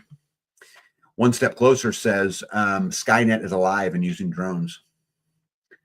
Nito said, I know I missed the 1 hour community sharing, but I wanted to tell y'all I made a contact at the food bank to get out the out-of-date produce to feed the chickens. That's a win. Beautiful. Yeah, that's a win. Helen says, because all of the governments are in cahoots together. Well, this is actually really getting to my point, Helen. I give you a gold star for this comment because there's a large part of me, and I've been debating this in my head for a long time, that believes that Trump, Putin, maybe even Xi Jinping are colluding together in an effort to combat the New World Order. And I want you to think about this as we go through the slides tonight. And does the evidence not point to that being true? Because I think it absolutely points to it. Again, we will see. Chris Watkins says, you better believe they're making money. I'll guarantee you, they wouldn't be doing it anyway. Yeah, it may be obvious they're categorizing folks. Also true, right? Well, what a better way to identify who the patriots are or who the threat is than by get them on the front lines waving the free speech flags, right? Yeah. Beth Emily says the Zuckerberg interview is a bit much. Yeah, actually a couple slides on that in here tonight. Yeah, DEI means didn't earn it. Oh my goodness. I'm a little bit behind. Those who sell the panic also sell the cure. That's exactly right. This is why I'm so reluctant to just jump on the whole Trump bandwagon. I hope it's true. I hope they fight for our freedom. I hope we finally have someone on our side. But there are clues out there that tell me that it is not so. Trump said in his first act as president he was going to tell us about the drones. If he was all for the people, he wouldn't wait. He would just tell us. I agree with this. I agree with this 100%. The enemy of the enemy is a friend of mine, says we'll be cool. Kelly May, welcome in. There is no combating the New World Order. It will happen. We can't stop it. We can't stop revelations, and we shouldn't want to. Interesting. Hope for the best and prepare for the worst. I think that's a good solution for many of us. Doesn't the Commie Manifesto spell out becoming who you want to take over along with other things? It does. I actually have, I'm going to quote later on in our live, I'm going to quote some people even back into the 1700s and 1800s and the things that they predicted where we would be today. I find it interesting. So you're saying the Russian collusion is real? The clowns would love nothing more than to try to pin that on the new administration in a negative way. All I'm saying is maybe there's a bigger war going on, Jim. Maybe it's not, America versus Russia and Ukraine. Maybe this is the establishment, the woke establishment, the New World Order, whatever you want to call it. And maybe what Trump is saying is that it's time to end it. And the enemy of my enemy is a friend of mine. And in this particular case, Russia is the enemy of the New World Order, as is China. And they're maybe band together to take on places like Germany, right? And I'm going to get into this a whole lot more as we, go a little further in tonight. Let's see here. New York Post forensic lip reader deciphers Trump and Obama conversation. Oh, no. Oh, yeah, this was great. This was great. And this is kind of what I'm talking about. There was the funeral for the old president, right, Jimmy Carter. And in the conversation, Trump sat right next to Obama. Well, Obama sat next to Trump. Either Trump way. was sitting there first. Okay, whatever. They were sitting next together. And Trump leaned towards Obama and said, I've pulled out of that. It's the conditions. Can you imagine that? Obama laughed at Trump and added, after, I will. Call me at that foy after. Yep. Trump replied to Obama during that exchange, possibly referring to the National Cathedral's foyer. Obama then said, it should be good. I can talk. We have to find a quiet place sometimes. This is a matter of importance, and we need to do this outside so that we can deal with it. Certainly today, Trump said, as Obama nodded. So what's that about? I thought we were going to take on the other side, and Trump was going to be hard. I watched the video. Obviously, I couldn't hear him speaking. I could just look to him talking. Sure seemed like buddies to me. I mean, they were laughing and kicking it up together. Yeah, but they were in work mode. Right. You think that they were buddies with I think that Carter? I think politics is dirty. Mm-hmm. And I think who's your enemy today is your friend tomorrow. Yeah. That's what I think. I could see that. Yeah. Packrat says, as a president-elect, Trump may be subject to Secret Act laws that he will not be once in office. Yeah. They gave us the Biden admin to want the Trump administration even more. Same reason why they put Kamala against him. They knew he could beat her. Yeah, she might be the worst candidate they ever put up there. Might be. Hillary would be up there too. I agree. Hopefully it's true with the shenanigans going on with all the DEI mess in many countries. Yep. Gregory says Elon Musk's grandfather was involved trying to make the North American Union. It's funny you say that, Gregory. I'm going to talk about that too. Tag, do you actually believe that is what he said? Their faces? No. I don't believe anything I read on the internet, Starla, to be honest with you. What I do is report what I find. You guys make your own conclusions, and I'm going to make my own conclusions, and I will give commentary along the way. I have no proof that's what they said. This is what the New York Post's forensic lip reader decipher said. Plus, you could see those like football ad libs where you're watching Who football knows? Players, and there's somebody else making up the I'm going to go have pizza tonight, Yeah. and the guys are talking about something, and it's not what. Yep. I don't know if this is what was said. This is just what was being reported. But if this is what was said, this tells me there's certainly shenanigans going on, which I know there is anyway. Yeah. Yep. Trump, as you guys know, was convicted of the felonies. Yep. And but what's interesting is he gets no penalty in the hush money case, but he will become the first felon to serve as president. So Trump is legally not allowed to own firearms, but he's about to have the nuclear briefcase.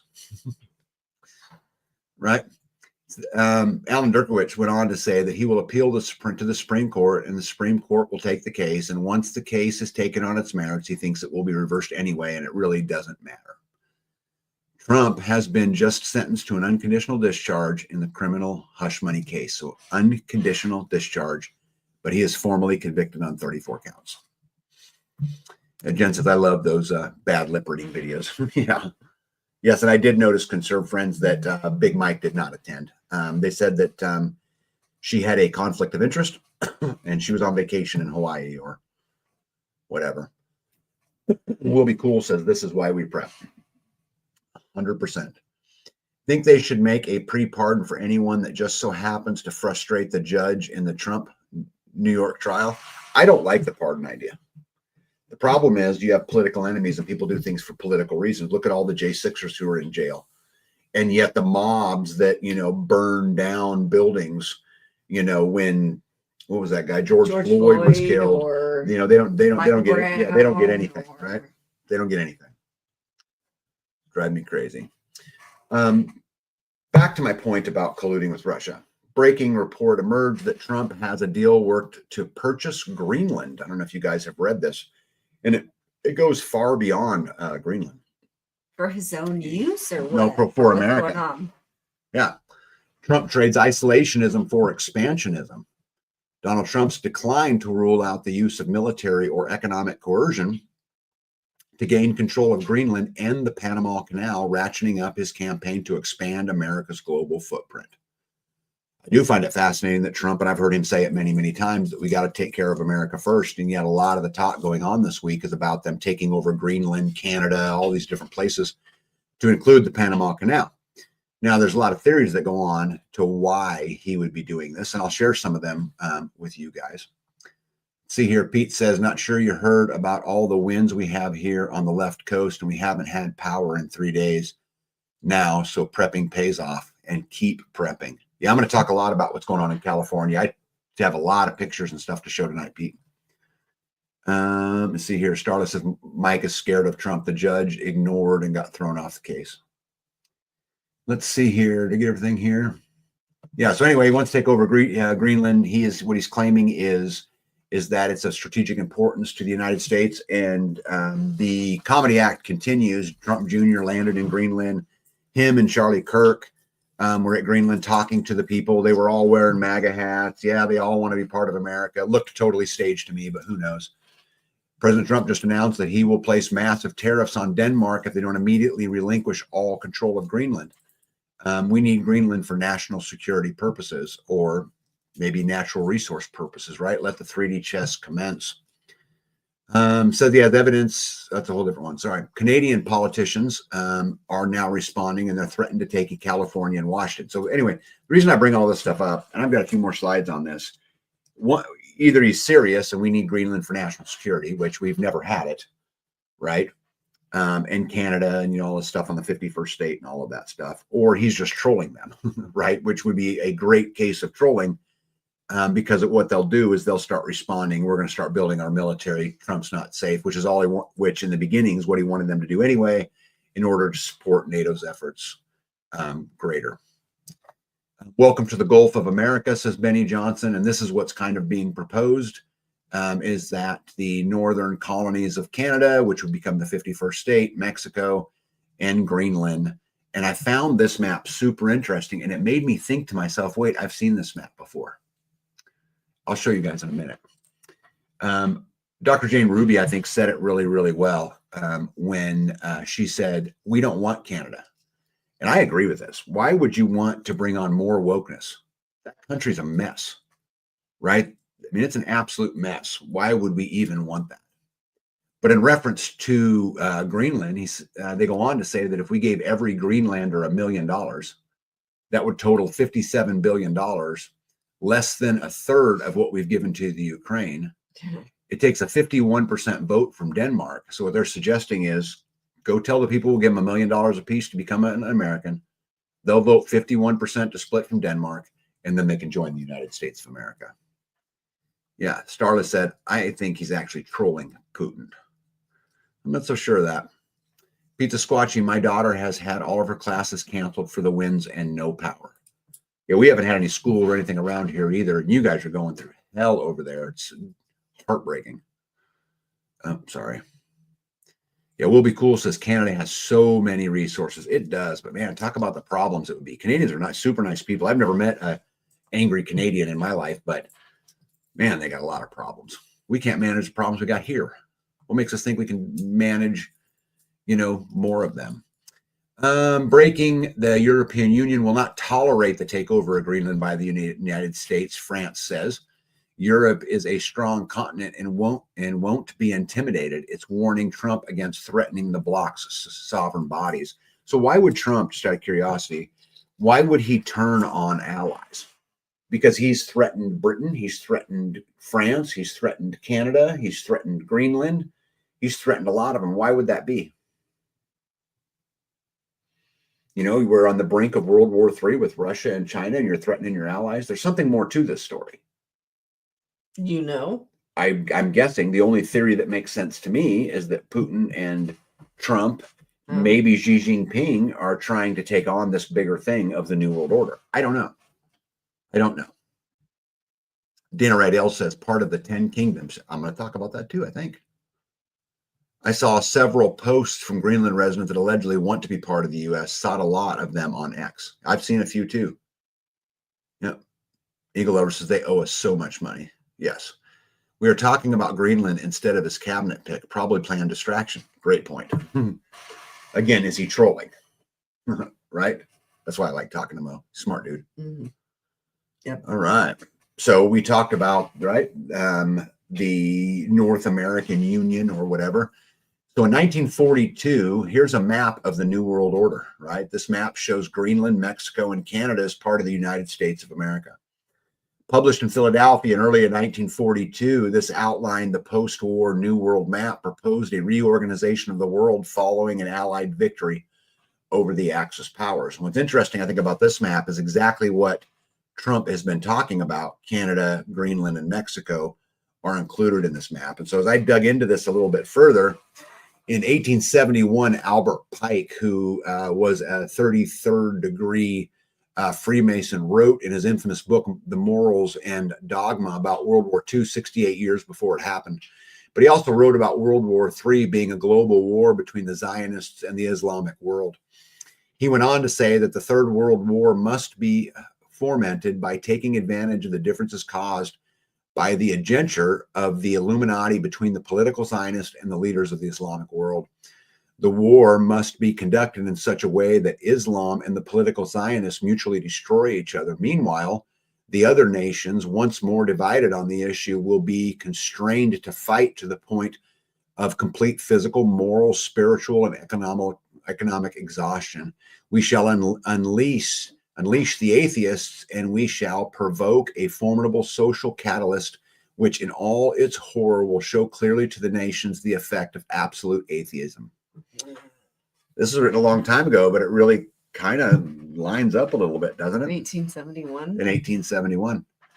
I think that's interesting. Gregory says they will not pay their way in NATO. I haven't yet. 30 years ago, when I was traveling back and forth to Alaska in the lower 48, I found Canadians in the western side to be super friendly. I've never met a bad Canadian. Everyone I've ever met's been like super nice. Terminator for governor of Canada. I agree. George Washington Freemasons. Well, that's interesting. That was good timing. Helen. Keep it trucking. What time we got? Okay. Trump, people really don't even know if Denmark has a legal right to Greenland, he says. But if they do, they should. He'd give it up because we need it. Well, what does that have to do with anything? We need it. What does that have to do with anything? Give it up. No. This is exact the tyranny that we face right here in America. So because I have more tomatoes than my neighbor, I can be forced to give it up because they need it. Give it up. This is exactly the stuff we talk about every day. Freedom only works if it works for everybody, right? To include people who live in Greenland or Denmark or any of those other places. I got a better deal for President Trump. This I find super fascinating from Canada. President Trump threatens to make him the 51st state. We covered this on the live a few lives ago, right? And so this is now Canada responding and saying, I got a better idea. How about let's work together to build a fortress, AMCAN, and take on the world. When Canada and the US work together as two proud independent countries, we're unstoppable. This is interesting. Again, isolationism. But I think it's crazy how he attacks Canada, he attacks France, he attacks Great Britain, and they come groveling. Pierre Poilievre says Canada will never be a 51st state, period. We are a great and independent country. We are best friends to the United States. We spend billions of dollars and hundreds of lives, hundreds, important, listen to that word, hundreds of lives, helping Americans retaliate against Al-Qaeda in 9/11 attacks. We supply the U.S. with billions of dollars of high quality and totally reliable energy well below market prices. We buy hundreds of billions of dollars of American goods. Our weak and pathetic liberal government has failed to make these obvious points. I will fight for Canada.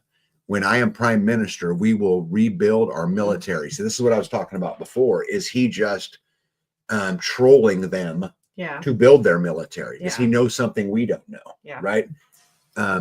When I am prime minister, we will rebuild our military and take back control of the border and secure both Canada and the U.S. We will take back control of our Arctic and keep Russia and China out. And Trump was quoted just yesterday or the day before talking about how he's got to have Greenland because of the patrols of Russia and China up there.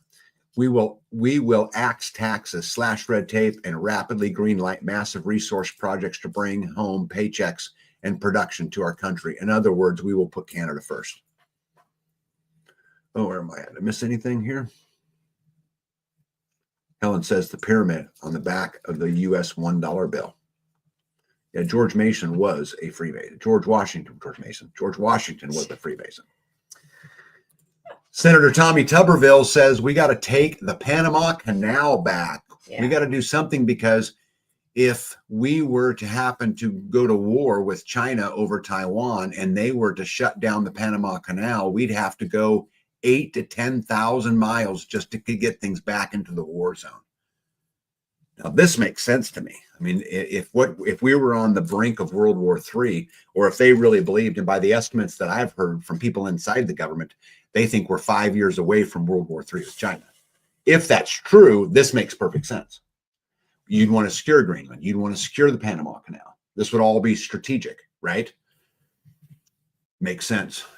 John Fetterman rebukes the Democratic Party over Trump's interest in acquiring Greenland. If anyone thinks that's bonkers, it's like, well, remember the Louisiana Purchase? I think Alaska was a pretty great deal too. So they're justifying it. It's okay. You can go buy another country, or you can go, take one over. Many people in Canada love being the 51st state, says Donald Trump. The United States can no longer suffer the massive trade deficits and subsidies that Canada needs to stay afloat. Justin Trudeau knew this and resigned. If Canada, which by the way, if you guys haven't known, Justin Trudeau resigned in Canada, there would be no tariffs.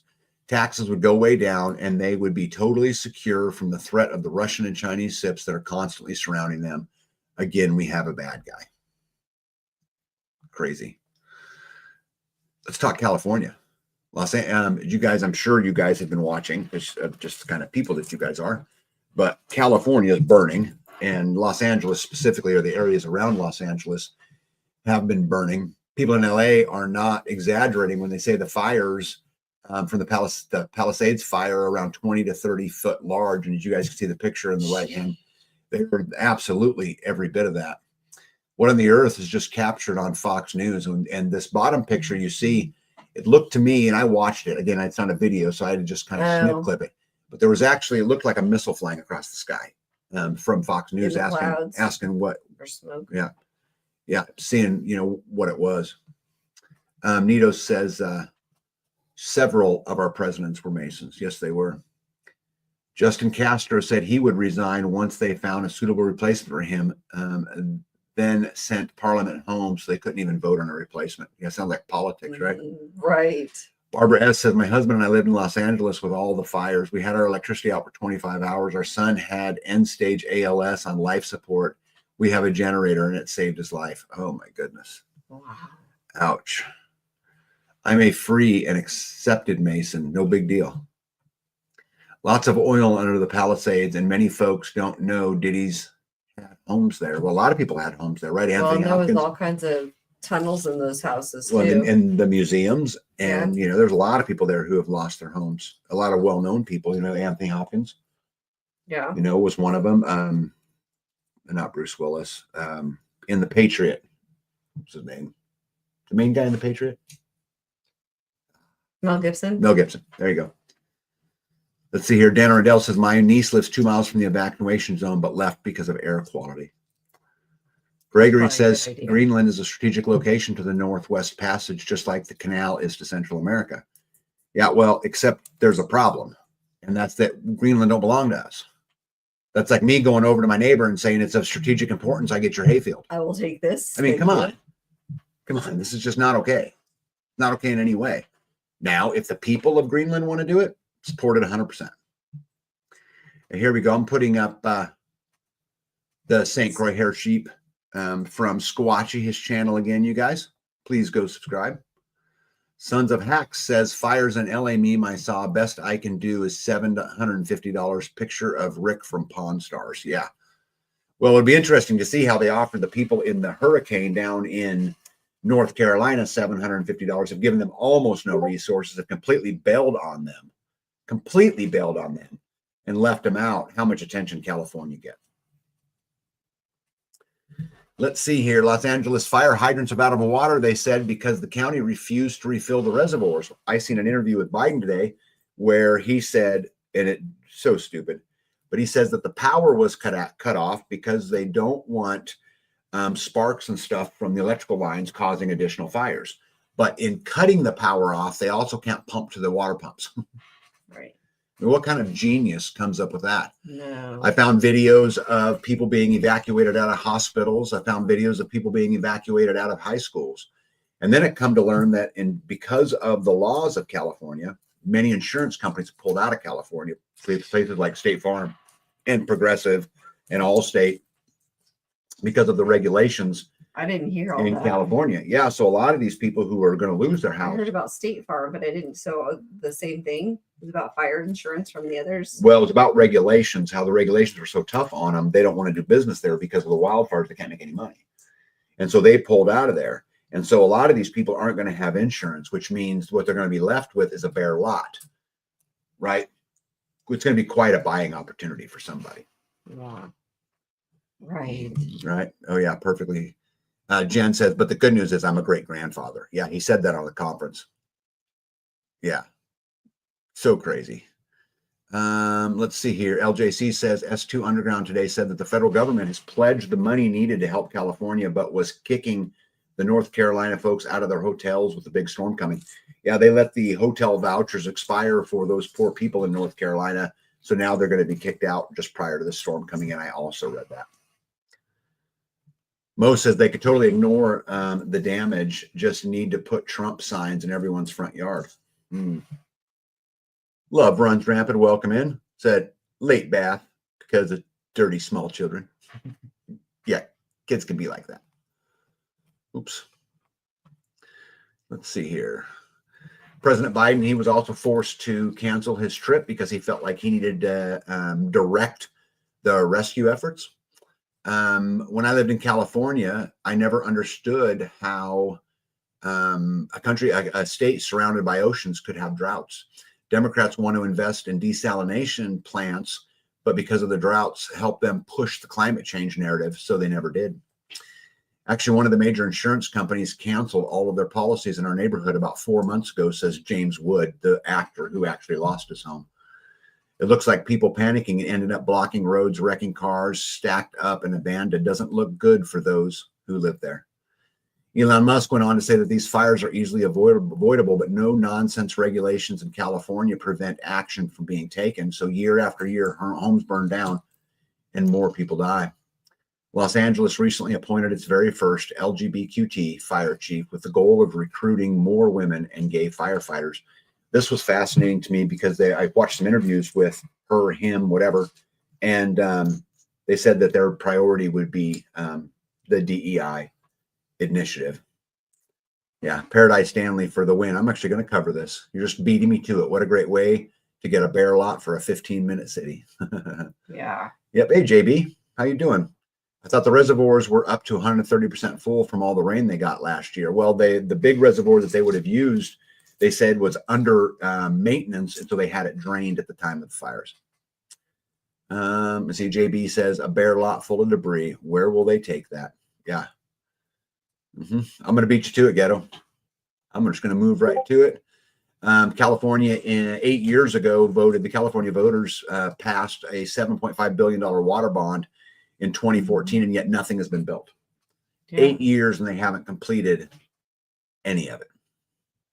But I'm going to skip over here because I really want to get to one of these comments right here. But so the theory is that it was created by arson. Well, this is one of the theories, right? That it was created by arson. There's other theories that talk about its climate change. And in fact, the governor of California said, if you don't believe in climate change, you can be excused from the conversation. They did catch somebody starting fires with a flamethrower, and that person happened to have 5 cell phones on his person. Suspect had a United Nations prepaid debit card, but yet he was a homeless man. Wait, this is mathematically impossible that all 3 fires, which now there's like 8 in California, magically started at the exact same time. Well, they're like one after the other, weren't they? Yes, but the first 3 were almost simultaneous, right? Call me a conspiracy theory, but there's no way that 8 different fires starting with a period of 48 hours is due to climate change. So climate change and arson seem to be the big topics as far as these conversations go, but there's another. So World Economic Forum Insider reveals LA wildfires were engineered to seize land for 15-minute cities, as Parrot-Eyed Stanley pointed out. Right, California Lake is also sitting on top, according to the Daily Mail, the California Lake is also sitting on top of the largest lithium reservoir on the globe. Again? Yep, a financial analysis shows. This is interesting. Wasn't the largest lithium deposit in the world just in North Carolina? And now the largest lithium deposit is in California. You cannot build back better unless you deconstruct something first. There is no coincidences. Smart LA 2028, the city of Los Angeles envisions a complete smart city by 2028. And Carrie Davis, I really like this statement, says, what about the 2028 Olympics? Yeah. Right? So the Bible does say that Babylon will be a city by an ocean, seeing burning and lamenting by merchants from their ships. Interesting, not calling LA Babylon, but it could become, or in a sense already. Well, if you were thinking if Babylon was in the United States, where would it be? I would think LA or New York, right? I mean, Vegas. That's what I would think. I think there's another thing going on too. I wanted to share this picture with you. So this is actually a picture of Palisades, California, and this is the destruction. How horrible is that, right? Yeah, you can see each individual plot. But what's so interesting, why are there still trees? Anybody know? Oh. There's still trees. Now, those trees might be charred. Maybe they're in the roads. Well, but babe, let me tell you something. If a fire is hot enough to put a house down like and that, both sides of the house, or both sides of the it would burn street. the tree down too, wouldn't it? Yeah. Maybe I'm just dumb. Could that be, guys? Maybe these are the ones that survived, and the ones that didn't are already, you can't see it anymore. No, it's Carrie Davis for the win, right? Wow. All 3 of these things are now conflicting. Oops, sorry. I just hit page 2 forward. All 3 of these things are now conflicting with one another in the California wildfires. One reason being the deep state knows that the people are catching on to the source of the fires. So they're going to scapegoat the arsonists that came after the fact to deter the investigation into the off-world technology. But in doing this, the crowd they like to sell the climate change agenda to will have a hard time sticking to that narrative if the media decides to peddle the story of arsonists being behind the initial and subsequent fires. So what they're saying is they can't really blame the arsonists if they want to continue to push the climate change agenda. Right. So now the deep state are stuck in a catch-22 scenario. The catch-22 lies in the deep state's conflicting narratives. If they blame the fires solely on arsonists, they undermine the climate change agenda they've used to consolidate power and push global policies. Now, if they continue to overplay the climate change as a royal cause, they risk exposing the anomalies that suggest directed energy weapons. Carrie Davis for the win.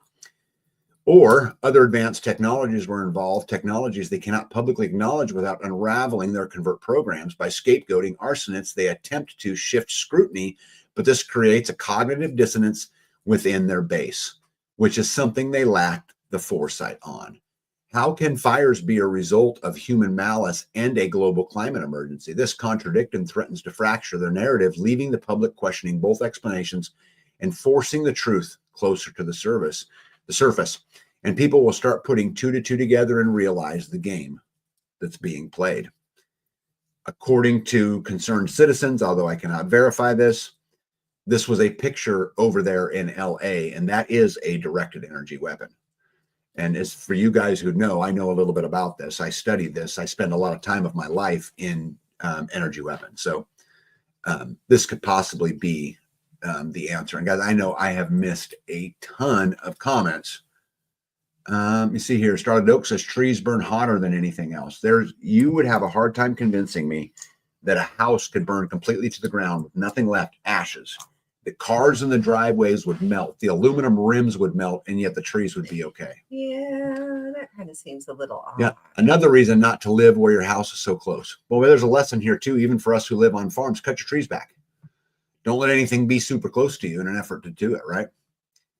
Postmodern Soapbox says the smart meters apparently make your inner electrical system spike and flash thousands of degrees in seconds through the whole house. This is why you need an EMP shield right there, because it would fix that. Maybe the trees are part of the Million Tree Project. Yeah, maybe. Yeah, they must be optimizing on all fronts. Well, what I think you're going to see is they're going to say climate change was the problem. This is what started the fires, and then some opportune arsonists jumped in and just created the problem. Looked for an opportunity. Yep. Maui and Cali, mayors out of town, cars abandoned and blocked one-way roads out of the area. Hydrants went dry. Yep. Kerry Davis, again, for the win, says a new era of warfare. Yep. Did you see the video from Area 51 where they showed radar images of the signatures moving towards Southern California right before the fires? I did. Cameron Smith says, will that an EMP shield keep that from happening? Well, what an EMP shield will do is it will monitor a system, and when it sees a spike, it will dump the overvoltage. That's what it does. So the energy weapon you see in the picture that's shooting out of the sky and hitting down there, an EMP shield is not going to help it. But in the case of a spike, babe, it's just too much. Just look at it. I mean, it's just too much. But in the case of an energy spike, right in your home because of a smart meter or because of whatever it is, it would absolutely help. It would absolutely be an essential part of your protection plan. And it's part of my protection plan and on my home and my water well and my generator. And that would ruin the EMP shield, and my soul. Well, it depends on how much it was. I mean, if you look at right, and here's the thing, a lightning bolt can be 1 billion volts of electricity. Right. An EMP shield takes 1 billion volts of electricity. It's going to do exactly what it's supposed to do. It's going to destroy itself. Right. It's going to stop the damage, but it's done. Right. When you're talking about things like EMPs and things like that, believe it or not, a lot of people will have a hard time believing this. It's actually less energy. An EMP shield? Yeah, an EMP. And the EMP is less energy than a lightning bolt. The difference is an EMP can go on and go on and go on. So although it's lower voltage, it's over a longer period of time. When a lightning bolt is a super bright, 1 billion volts of electricity, but it's over super quick. And so it takes different technology to deal with both of those problems. Yeah. Right. And so, but EMP shields have 3 different technologies in them to deal with those different types of spikes. Anyway, what do we got here? Ghetto says essentially the trees are artificial and have 5G with a full surveillance system. Well, I guess them being artificial would make some sense. I think that would make some sense, except that there were pictures of aluminum car wheels completely melted in a puddle.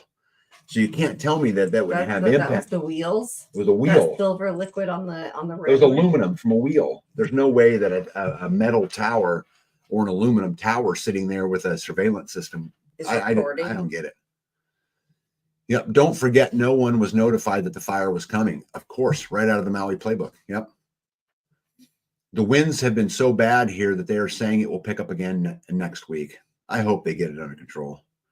It's still not under control. Well, no, the first fire is 100. Well, according to Galvin Newsom, as of right before this live, the first fire is 100% under control, and the next one's like 70, and the next one's 50, and a couple of them are at 3 and 4 that were just started. But the first one, they say they got under control. At least that's what he said. Yep. I think it was Glenn Beck on the YouTube. They were talking about it. Huh?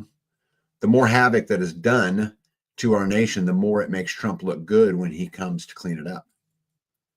That's also true. Tamber says, I have an EMP shield on my house. Yep, as do I. The more days that pass, the more I see the last days coming or here. Next, I think the country is going to try to combine with Canada and Mexico, hints in politics recently. Yeah, we were talking about that just a little bit ago. That same exact thing. All right, moving on from California, Apple agrees to pay $95 million to settle a lawsuit accusing the company of using Siri to spy on people with iPhones and other devices. This is amazing to me because if you haven't figured out that they're spying on you yet, yeah, man, you're blind. Yeah, so basically people were reporting that Siri was listening even when it wasn't supposed to be, and then it was marketing products. Apple quickly agreed to settle that suit, probably because of the administration that's coming in, was probably why they did that. As I mentioned earlier, Facebook dumps fact checkers in an attempt to restore free speech. Let me see here. Oh, look, Zuckerberg is now pro-free speech and will do something about Facebook and Instagram instantly. Leftist fact-checking and censorship issues. But never forget, this dude donated $450 million of his own money to fortify the 2020 election. Yep, so I have a question about all you guys. For all you people who are here in the audience tonight, you guys have heard me talk many times about how don't get down on people, right? I used to give you the example of my uncle who used to think I was crazy. And then I always said, I was so glad I never called him a dick, right? Or crazy or any of those things, because eventually he came around and he was just at the place in his journey that he was. So my question to you is Mark Zuckerberg just in his place of the journey and he's waking up and he's a good guy, or is he just doing what the rest of the world is doing right now, which is just buttering up to Trump? I mean, it's BlackRock is put a MAGA hat on and go hide. And Facebook is put a MAGA hat on and go hide. And the other countries are, oh, Trump's not so bad all of a sudden. And I actually wouldn't be surprised to see the media turn in Trump's favor as we go down this road right here. We shall see. Mo Engineer says, Facebook censored us, shame on them, but we all go back and use their system again so they can scrape our data and get us dependent on them again. Shame on us. Yeah. Tamber said, can you believe Mark Zuckerberg said that? Well, I can tell you that I watched a video of Mark Zuckerberg saying that. Now, you can make the argument that it wasn't Mark Zuckerberg, that it was AI. Right. Okay. But I watched the interview, and I specifically, as I was putting this together, went and watched it so that I was at least speaking of a little bit of intelligence. But it looked to me that it was him, and it looked to me that he said it. Yeah. But I have a hard time believing much anymore, But again, I think my question is still the same. Is he just coming in his place of the journey? And he's a pretty young guy. And no matter how successful you are, the older you get, the wiser you get. Or again, is this just some other ploy? Squatchy says, I think it's all planned. Gregory says, don't trust the lot of them. Buttering up, look out for himself and company. Carrie Davis says, tough one. Mm-hmm. See, I think it's a tough one too. Because I know a lot of people who are on the live right here tonight, who at one point in time, we were adversaries because of our views, and not like in a mean way, right? But that over time, both of us have grown up, and gotten wiser and smarter. Grateful Heart says, I think he's probably been awake, but been pressured by the federal government. Honestly, what could you do in his position? Sell the company and retire and go build a homestead?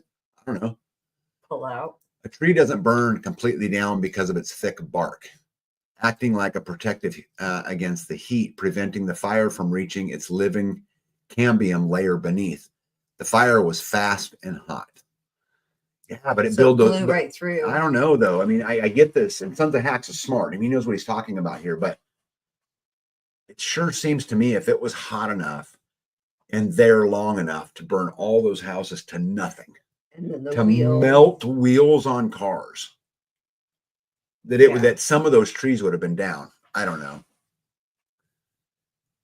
Millboro Quilter of South Dakota, how are you? Says he's never said he's sorry. Yeah, Helen says, I don't trust him. Tamber says, him and Elon are all part AI. SL says, part of the con, cooling the mark. Let's see here. Why is that not coming up? There we go. Which winds fill your sails? Yep, Zuck already has a few homesteads and a bunker properties in several counties. I did know that. But I don't know. I think if I was in a position, well, I know what I do. Well, because that's what I did before. If I was in that position, I'd just tell him to piss up a rope and deal with what came from it. But Will Be Cool said, I don't trust any billionaires, including Trump. Also, they may have dirt. Well, maybe. Zuck's machine is built. It doesn't matter where he's at. His system can still be used against us. Yeah, Tamara says, I don't believe that. The trees should have burned too. What do I got going on here? Sorry, guys, my mouse, I'm hitting my pistachios.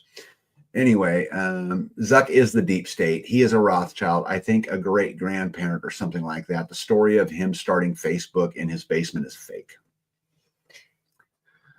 Yep, Something Hack says pine versus oak. Pine burns faster because of the lack of water and thinner protective bark. Natural fire is not as hot. Some species of pine tree cones are glued shut with resins until natural fire comes. Too hot and too long kills everything. Plastic houses burn very hot. Yeah. I don't know. I think it's an interesting question, and I think something that I will debate a lot in my head. I don't know if you guys seen it or not, but Biden holds the Medal of Freedom ceremony honoring Hillary Clinton, Bono, and more, to include George Soros.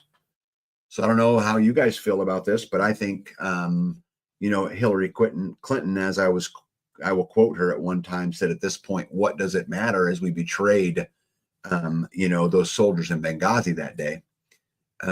But I think for Hillary Clinton and George Soros to get the Presidential Medal of Freedom is a slap in every one of your faces, and mine included.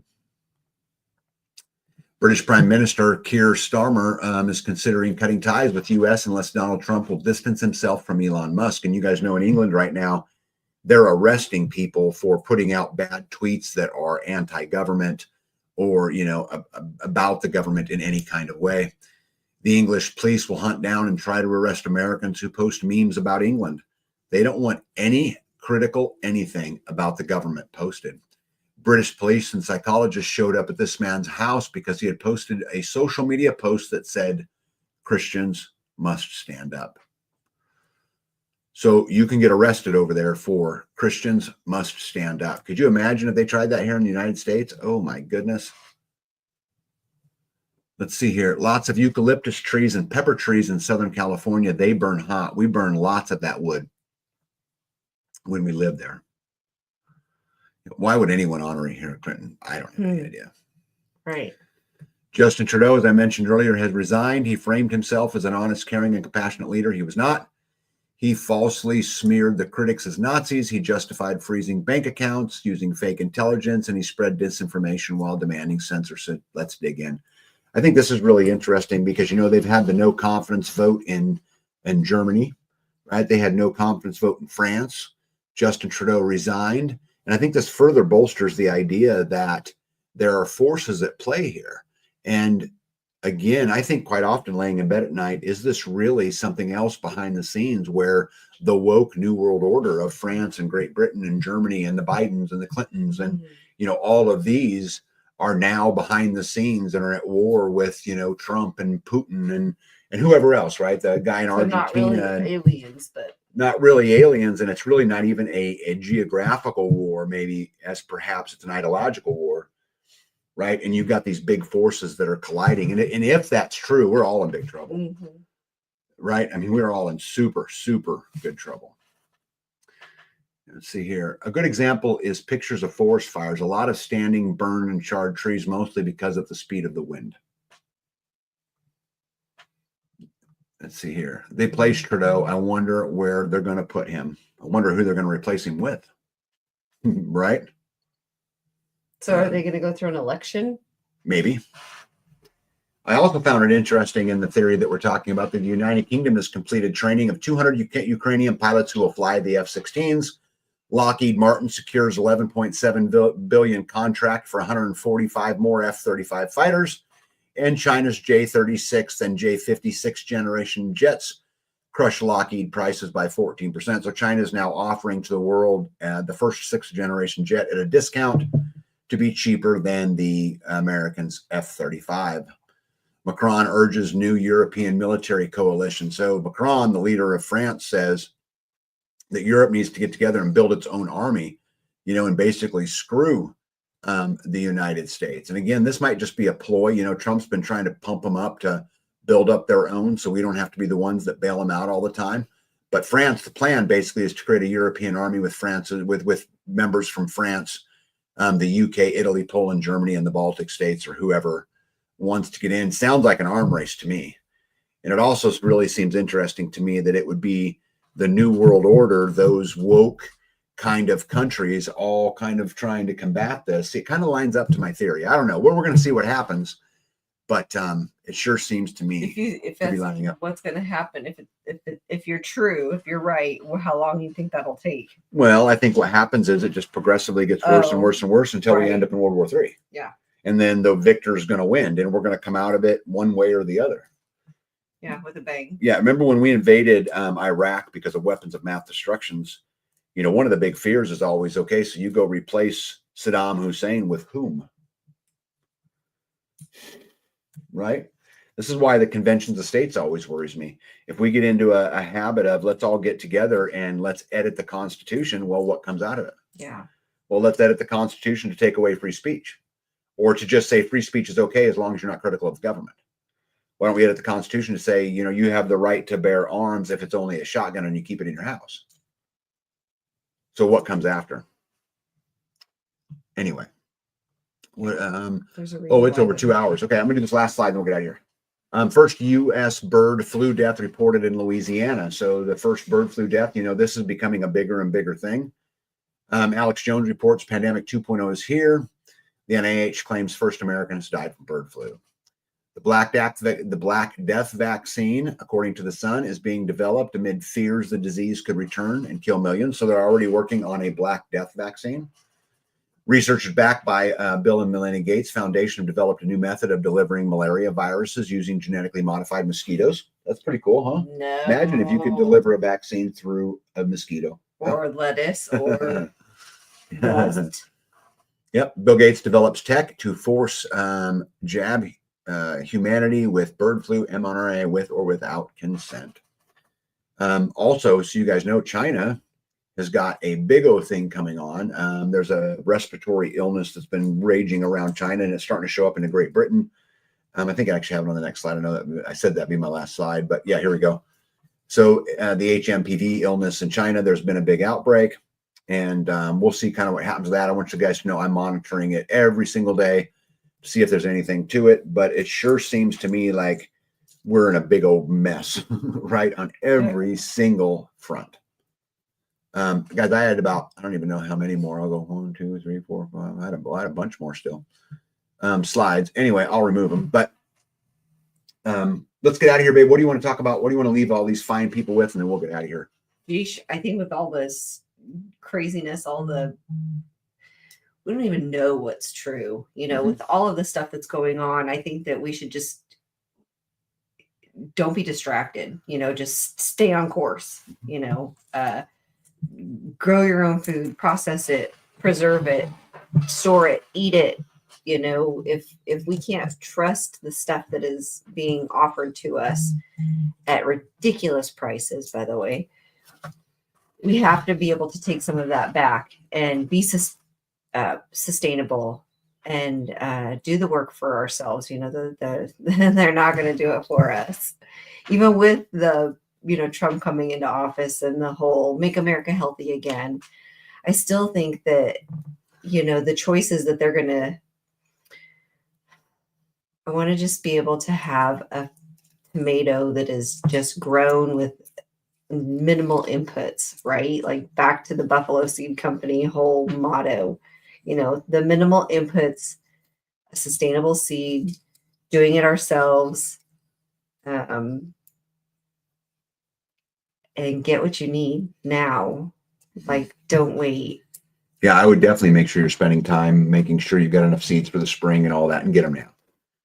Don't wait. I think to build on what B said about don't be distracted, because I believe that our movement, the freedom movement, is going to become popular. Well, I mean, way more popular than it is now. It's going to become more mainstream as you see people like Zuckerberg and Musk and all of these talking about free speech and all of these things. I think you're going to see kind of a shift in society. But here's the thing: it wasn't created in 4 years. It's not going to be fixed in 4 years, and that's if Trump is on our side. And in my opinion, that's quite a big if, and I'm not willing to bet the safety and security of my family until I see more. I think the conversation between him and Obama at the funeral was very telling to me. And you can argue what he said. I don't care what he said. But what I can tell you from a body language perspective, which is something I've spent my whole life in, the body language said they were buddies. That's what it said. And I urge you to go look at yourself. But in the meantime, don't get distracted. Hold the line. Don't give an inch. Tag out. Be out. We'll see you guys. See you on Friday.